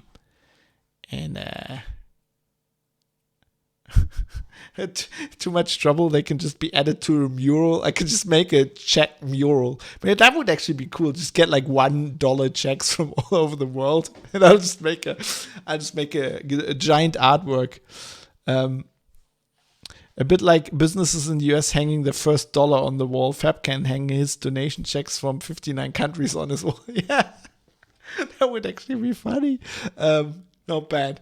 Anyway, I also have to thank Bytemark, bytemark.co.uk, because they provide the servers that I put the audio files on, which allows us to be free of censorship by YouTube, which is podcasting. So thanks to Bytemark, bytemark.co.uk, a UK cloud hosting company. They're amazing. They've been supporting free speech in the guise of myself and my journalistic work for years now, a decade probably by now, and I love them. They're great. Thank you, Bytemark. Bytemark.co.uk. I can only recommend them their service as far as I can tell them there. I think in pretty much, must have been 10 years now, there was one instance where the server had to go down. They wrote me an email like, the server's going to go down for 10 minutes. We need to replace like the motherboard or something. And it was like literally like 10 minutes or whatever. And it was up again. It was like, I don't think anybody ever noticed. It's pretty cool. So I really like Bytemark. Thanks. And I would also like to credit Raul Cabezali, who can probably speak better Spanish than me, or maybe Portuguese, I can't tell, who's made the theme song to this podcast called Acoustic Roots. And because I do this now, because I license music from Epidemic Sound, I'm going to play us out on another tune, which is called Light Drinking by Dicty. That's going to be our ending song, and I'll be back as planned probably next week. with another episode. We will have a show hiatus coming up in a bit. I'll be, if everything goes according to plan, Dad and me are going to do a motorbike tour this year again. We had originally planned to go to the Nord Cup, which I don't think will happen this year, or we basically postponed it till next year because it's just too hard with all the restrictions right now. We are going to go through through France towards the Mediterranean and then back up the Route Napoleon, which I think will be pretty cool. We're going to go through the mountains. Is it the what's the Vogesen? What's that mountain? The Vosges? Yeah. We're gonna go through those mountains down towards the French Mediterranean coast. Like Nice and down there, Côte d'Azur, and then we're gonna go back up the Route Napoleon. Which, if everything goes according to plan, we're going to do that, which means there'll be 2 weeks, possibly 3 weeks without a show. I've just got too much to do right now. I can't seed you with episodes. That sounds dirty. I can't pre-produce any episodes for you. So there'll be a proper hiatus, but I will make up those episodes. I promise you. I will do that in the span of, before the year's out. I will, at the end of the year, I won't have more episodes published than I promised you. So, usually there's a new episode every Wednesday. Just warning you ahead of time. There will be some weeks coming up where there won't be any episodes, but I'll make it up to you. I make sure you get your money's worth for all the checks. Yeah, and that's it. But I'll see you next week. Next week there'll be an episode unless something really bad happens. But I don't think. I think we'll get it done. I hope until then you have a good time. You're doing well wherever you are. You're not being. All our freedoms are being mutilated right now. But hopefully it's not. It's not massively bad where you are. And if it is, aim to misbehave a little bit.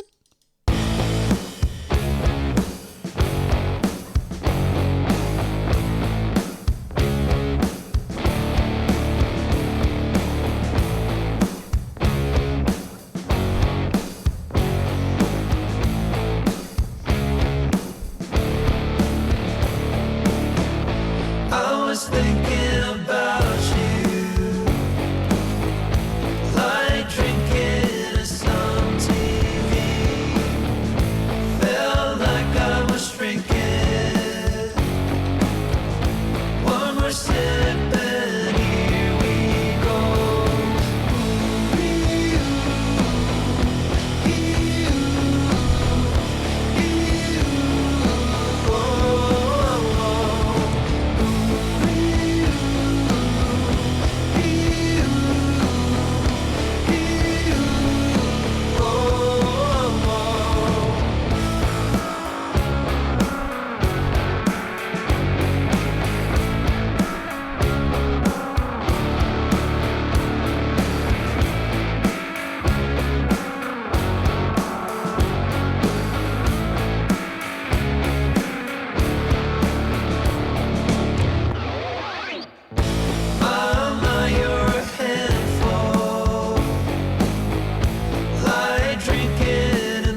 Right, there we go.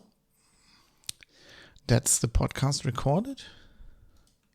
By the way, sorry for the mess, like here and everywhere. I don't know if you've seen this. I have like pieces of furniture lying around because small flats and stuff. The neighbor is like hiding some furniture he ordered for his girlfriend, and I'm kind of keeping it in my office until her birthday in a few days.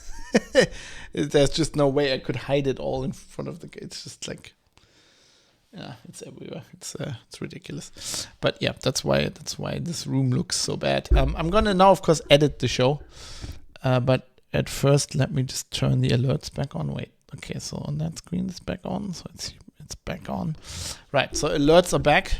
Can't tell that on the internet. It's not a secret now. I don't think she's watching this, and also we don't know. Like, I don't think she even knows me. I'm quite sure. One of your listeners might be a big troll and very stubborn and find your neighbor and tell her. Well, good luck with that. That would be some good journalistic work. Jonathan, we'll be playing Tarkov in a little bit, but I need to first edit and get the show out. And the first thing we need to do here is add the McAfee story, which involves some complication, I just realized, because we have some. Who was this? Who told us about this super user? Right? Blup, blup, blup, blup, blup, blup, blup. Yep, super user. During the recording of the episode, super user chimed in with some breaking news. Apparently, John McAfee has been found dead in his jail cell. I will keep an eye on this story. Right. And now we go and link this to the primary source. And this is a complication because, as far as I know, we don't have a Spanish icon. No, we don't. So we need to go to Emojipedia. And then we need to go and say Spain. And we need to get the flag. And get this version.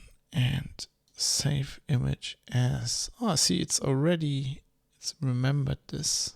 Private citizen symbols. And then we go ES for Spanish. Bam. And then I can take my little code here that often puts German flags behind things. And then we go and put this here. And then we go and change this to ES. And then we should have a little Spanish flag. And then people know that this link is Spanish. Cool, isn't it? Jonathan PI on the case. My French coworker didn't even react to me using the NL flag on Slack recently. You used the Netherlands flag instead of the French. You know what I noticed recently, which maybe some people have noticed ages ago, but like the flag for the North Rhine-Westphalia, the federal state, right, is basically I'll show you. North Rhine-Westphalia, right? So the flag for North Rhine-Westphalia is basically the Mexican flag. I've never noticed this before. Right, it's just like rotated, and I think the colors are a bit different, but but if you and of course there's like the crest, but if you leave that off, then it's the same. Like Because I saw some bunting, some Mexican bunting, and that of course didn't have the crest, and it looked like Northern Australia. I thought, what? Why is this Northern Australia? It's weird. Anyway, flags. Hey. God, don't look at McAfee. That's just it's gonna make me depressive because he was on every fucking podcast. I was the only podcast who never interviewed him, and I never will get to interview him now, I guess. Hashtag trolling is live. Right, I'm gonna have a quick break now here for a bit. I need a bathroom break, and then I will finish editing this podcast, and then we'll get into some Tarkov. So please hang in there. I'll be back very soon. Oh, I should put some music on for you guys. What do we have? Oh God, I wanted to have a jazz playlist. I've not figured that out. Just let's play some random country. So I'll be back very soon. See you in a bit.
All right, I'm back. God, I'm sweaty. It's not even hot outside, but it's hot in here. It's getting hot in here. Anyway, what we need to do now is to fix my mistakes and edit this damn show. Right, I made some fuck ups in here, but let's first do the beginning. This is how the magic happens. This is hashtag fix it in post. Oh,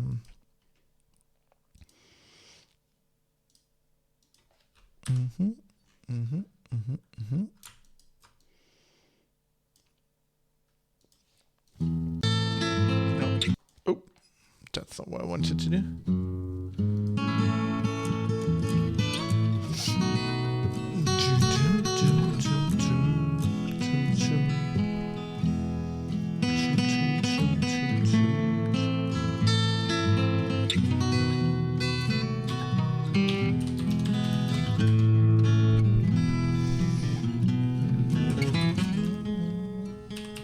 You're listening to The Private Citizen, defending your right to have something to hide. This is episode 75 for Wednesday, the 23rd of June, 2021.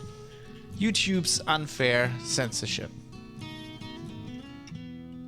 Hello everybody, my name is Fab, I'm your host, coming to you live from the beautiful city. We'll find the podcast.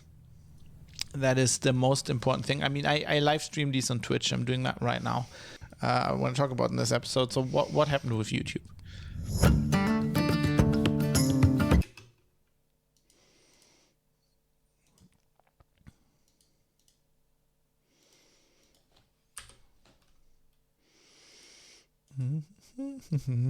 What happened with YouTube?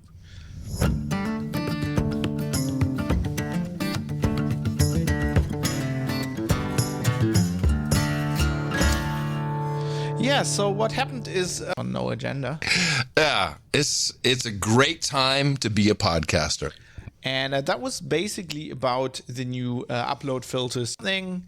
I'm going to level at Google now because they really... which is something I'm going to level at Google now. And which is something... right. Hashtag fix it in post.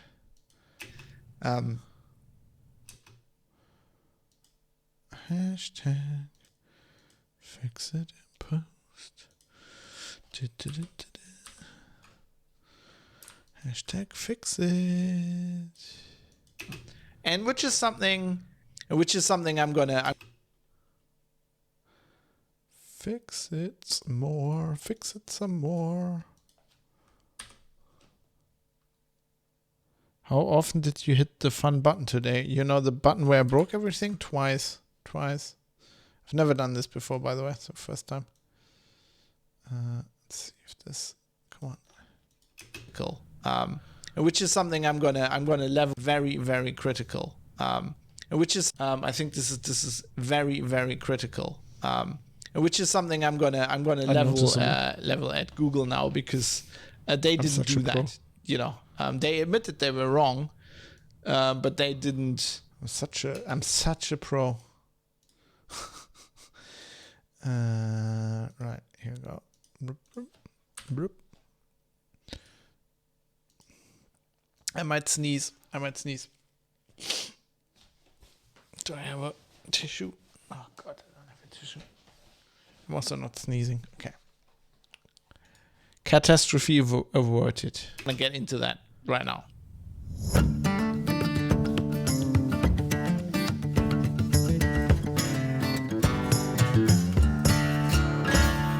So, yeah, so they're basically, okay.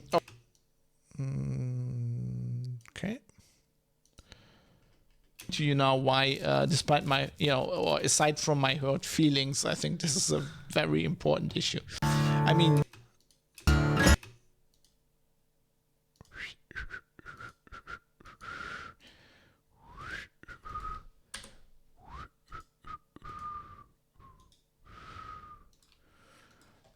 from my hurt feelings, I think this is a very important issue.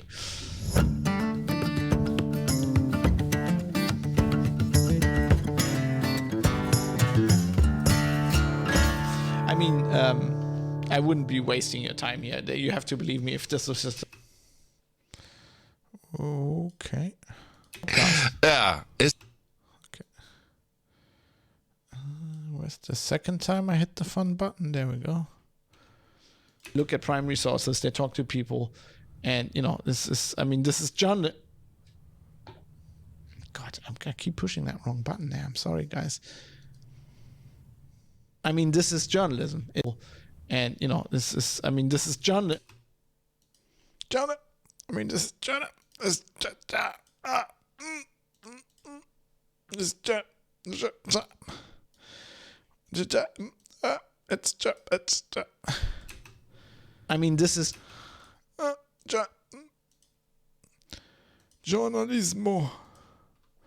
Journalismo. To people. And, this is journalism. This is... Luckily, I fill everything with and shit like that, so it makes it easier to fix shit like this. And, this is journalism. Exactly like I do. Look at primary sources. They talk to people. And, this is journalism. It is journalism.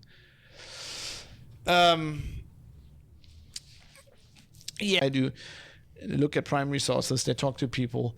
And, this is journalism. It is journalism. Right. Roido. Citizen.press. And while we're talking about feedback, let's get into the feedback section here.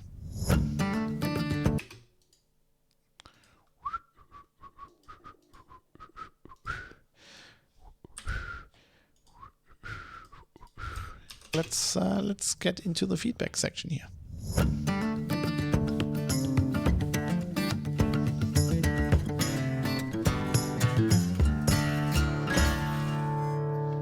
I probably have to get some more coffee here. So you might have. We're not gonna out.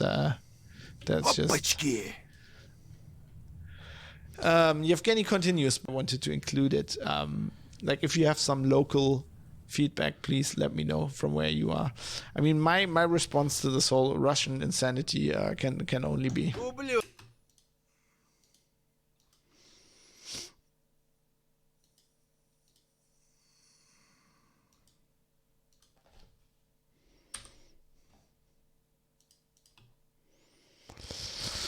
Let's amp this a little bit. You know, from where you are. I mean, my response to this whole Russian insanity can only be. Ублюдок, мать твою! А ну иди сюда, говно собачье! Решил ко мне лезть? Ты засранец вонючий, мать твою, а? Ну иди сюда, попробуй меня трахнуть, я тебя сам трахну! Ублюдок, анонист чертов! Будь ты проклят! Иди, идиот, трахать тебя и всю семью! Говно собачье, жлоб вонючий! Дерьмо, сука, падла, иди сюда, мерзавец! Негодяй, гад, иди сюда, ты говно! Жопа! Which actually, Yevgeny with Google breathing down our neck.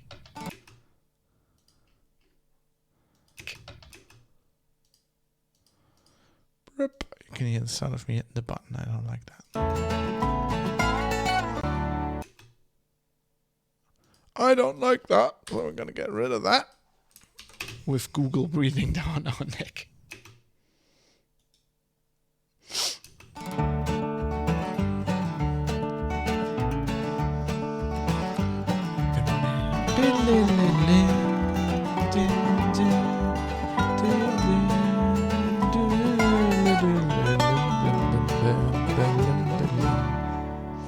Yeah, so this show is produced under the so-called value for value model, which was pioneered by the No Agenda podcast. Something really bad happens, but I don't think, you know, I think we'll get it. I mean, you know, aim to misbehave a little bit.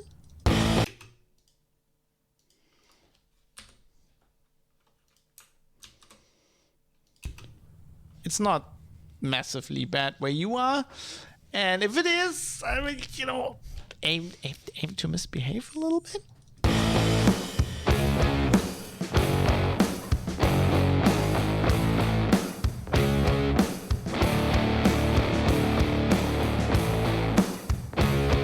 I like the fake ending here.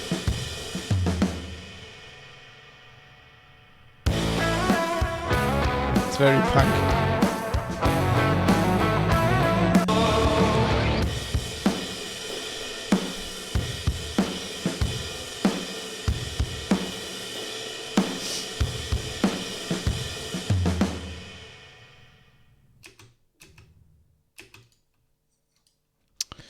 Right, that's the show edited. Chapters. Chapter 1. Chapter 2.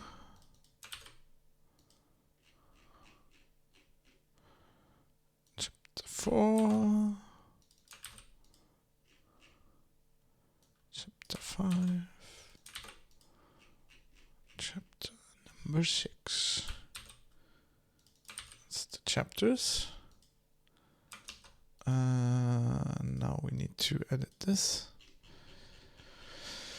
Episode 75. There we go. Right. Close that for some reason. Publish. Yes, thank you. Private Citizen, not the other show with that other dude who's in chat right now. And publish. No. Meanwhile, let's do the teaser image.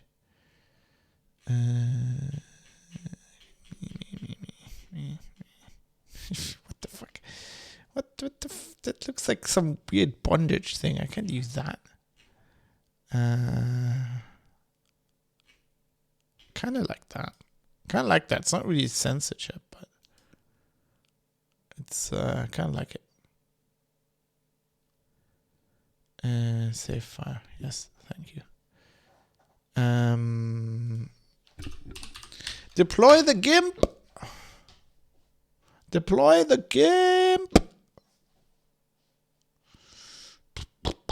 Yeah. I know I need to update the GIMP. It's okay. I know that. Not right now. No, that's the wrong image. Didn't I? Oh, no, that's wrong. Downloads. No, not the porn folder. This. Not the sex swing. 16 by 9. Cheap. Nice wood texture. 1200 by 675. Thank you. Overwrite. Yes. Export. Close the GIMP. Discard. Go to Halftone Pro. No, not Pornhub. Halftone Pro.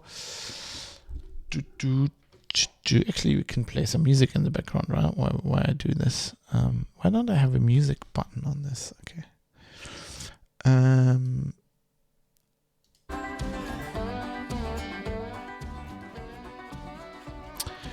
Right.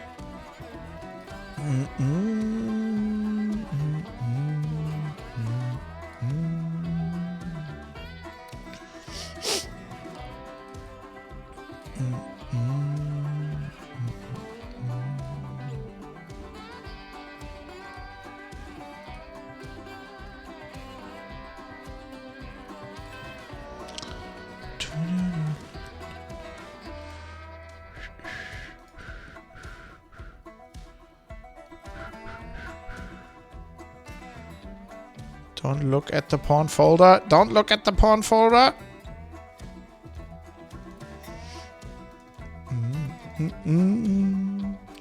If you look, it's your own fault. Can't be held responsible.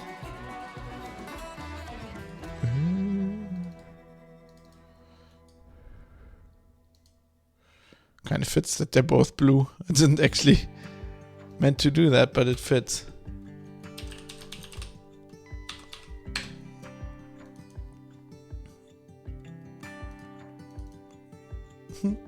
Nice. Everything else correct. I fixed that problem. Put the McAfee link in here. There. Right.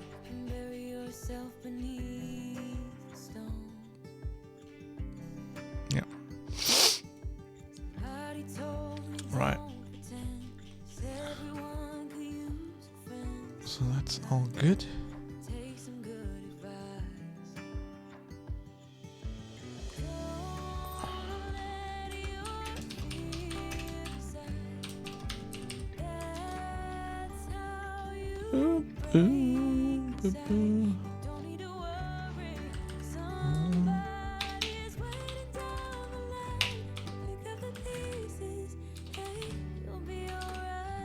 Bam, bam, bam.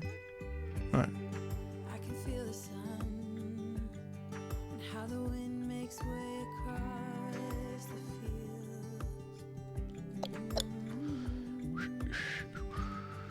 Let me take a breath. Writing MP3. Writing MP3. Someone said it's better when you hold on to a helping hand. Sometimes we could all use a friend. Don't let your Dude, I'm actually pretty much done here. just need that file. I need to upload it. Don't need to worry. Somebody's waiting down the line to pick up the pieces. Hey, you'll be alright. You'll be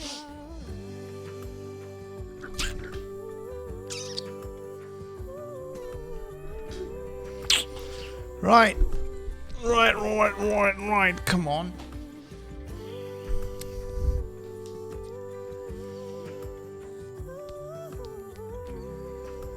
Right. Let's crack right into it. Okay. I was thinking if there's anything else I need to do, but I don't think I do. Oh, for fuck's sake. The pastry. Let's crack right into it. I'm gonna do that in Tarkov in a little bit. I'm thinking, Jonathan. I'm thinking. So I really wanted to get these PMC pistol kills and get some pistols.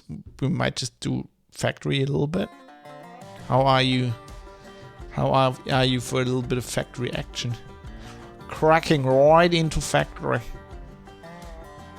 Do the Captain Price beard as a channel point redemption. Captain, oh, you mean Pestily? No, I can't do like beards as channel point redemptions. Like my wife she has the last say on this kind of shit. Need 2 nade kills. Oh, we can kind of combine that. Like I can try shooting with the pistol, and if I don't kill him, which is likely, you can just nade him. Actually, the way Deadly got his last nade kill for Grenadier today was kind of amazing. It was like this hatchet runner, and he just legged him. He shot him in the legs, and then while the guy's like trying to walk forward really slowly, he naded him.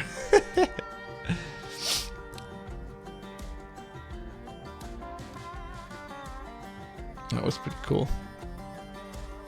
I think he rage quit his stream, but kind of today, because after like finally getting that PT log for that like quest for the gunsmithing quest, he figured out that like for like two weapons further on in gunsmithing, he needed something else that he didn't have, and he couldn't barter for. I think can't remember what it's some eyepiece for like a night vision thing. He's like, holy fuck, I can't barter for this. And so shortly before I started streaming, he quit. He quit pretty fast. I think he was like, I can't be having this. He's nearly at Kappa though. He's nearly made it. Be hilarious if they wipe tomorrow. I guess that's the meme. Wipe on Thursday. Wipe's coming up.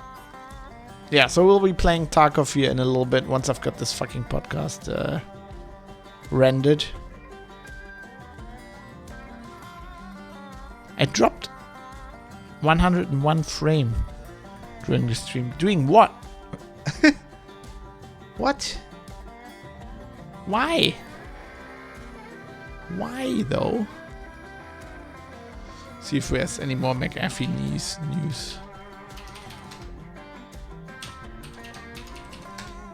Oh, yeah, that's how you spell McAfee. Well, everybody's got it now. Why is this all German? I switched this to English, you fuckheads. Why is this... Fuck you.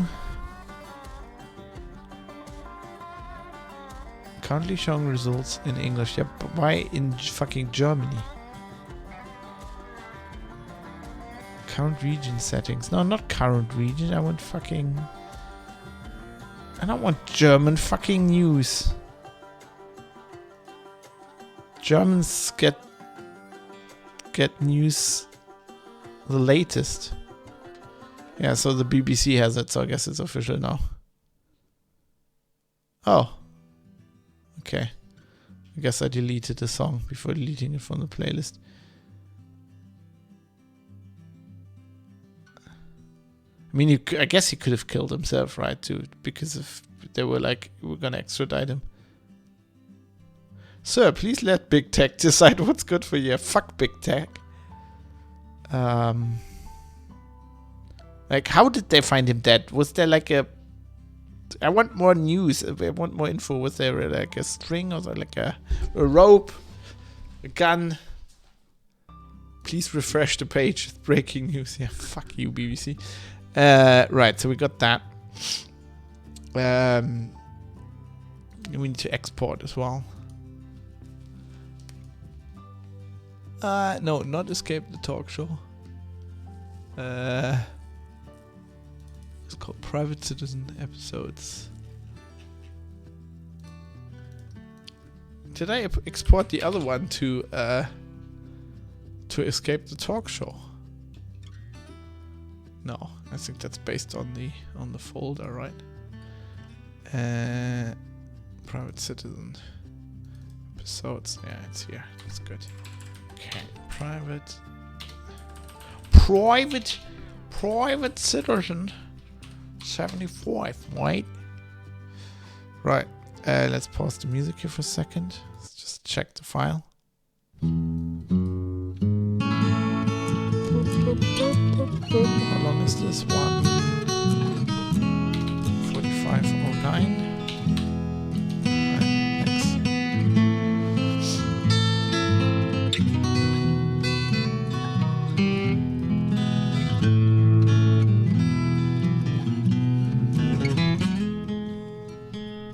You're listening to The Private Citizen, defending your right to have something to hide. This is episode 75 for Wednesday, the 23rd of June, 2021.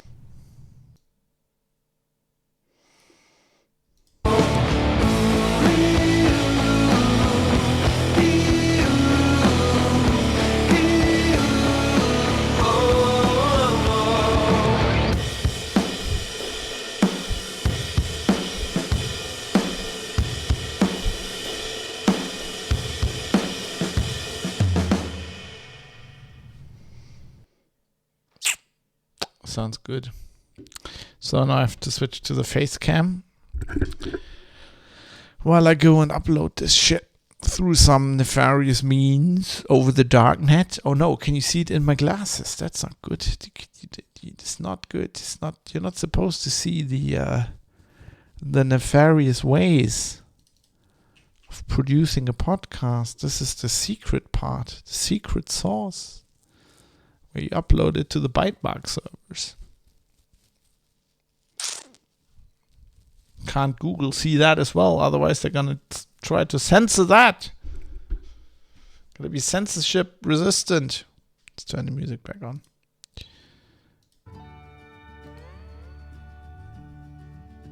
I see the source code of the Matrix in the reflection. There you go.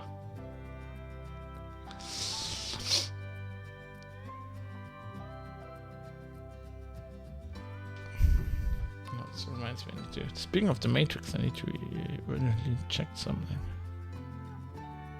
Okay, no, that's not what we want. That's what? Oh god. No, that's also not what we want. Okay.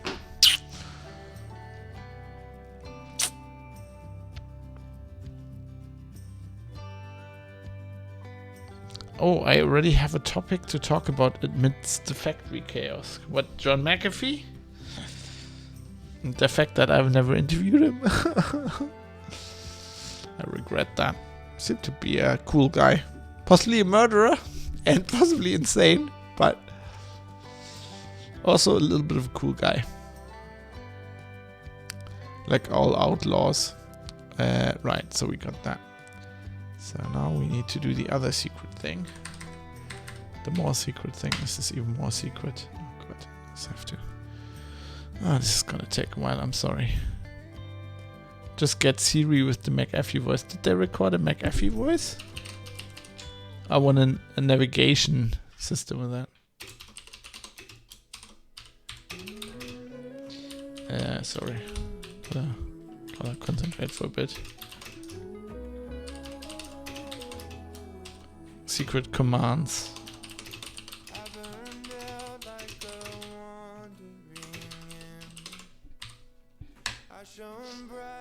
Right. Ah! Stop Stop, Google. Stop.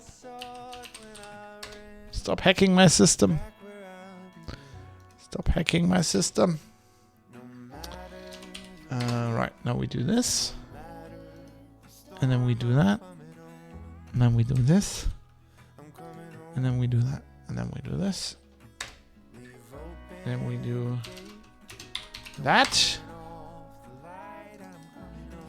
And then we copy this value to the secret place.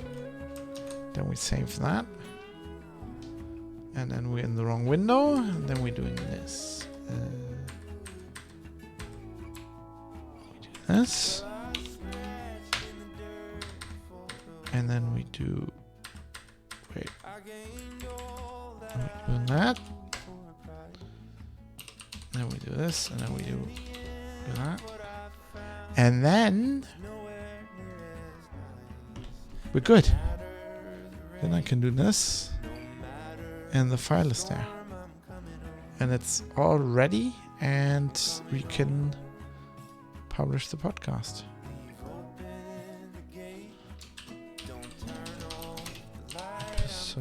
Episode 75. Commit. Push.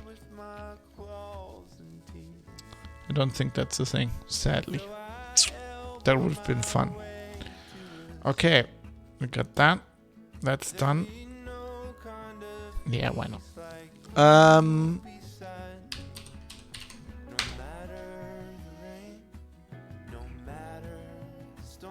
Ooh, where are you?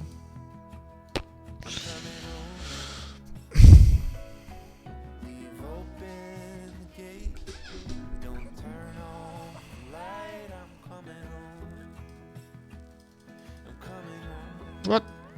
Why you bro? Come on. Okay, while I do that, I can switch the audio here. Let me just... No, that's... Oh, wait, what? Yeah. Do that. Okay. Oh, that was off the whole time. That's not good. That's not good. Who cares? Doesn't seem to have mattered. Right. I don't know why it's lower now. I don't know why it does that. I think I noticed that last time as well. Alright. Yeah, that affects OBS as well. Okay, here we go. We got that set. So, just waiting for this to publish. There we go. Right. Podcast is done. So, what I'm gonna do now is I'm gonna go to a break screen here for a little bit. And then I'm gonna come back with the intro.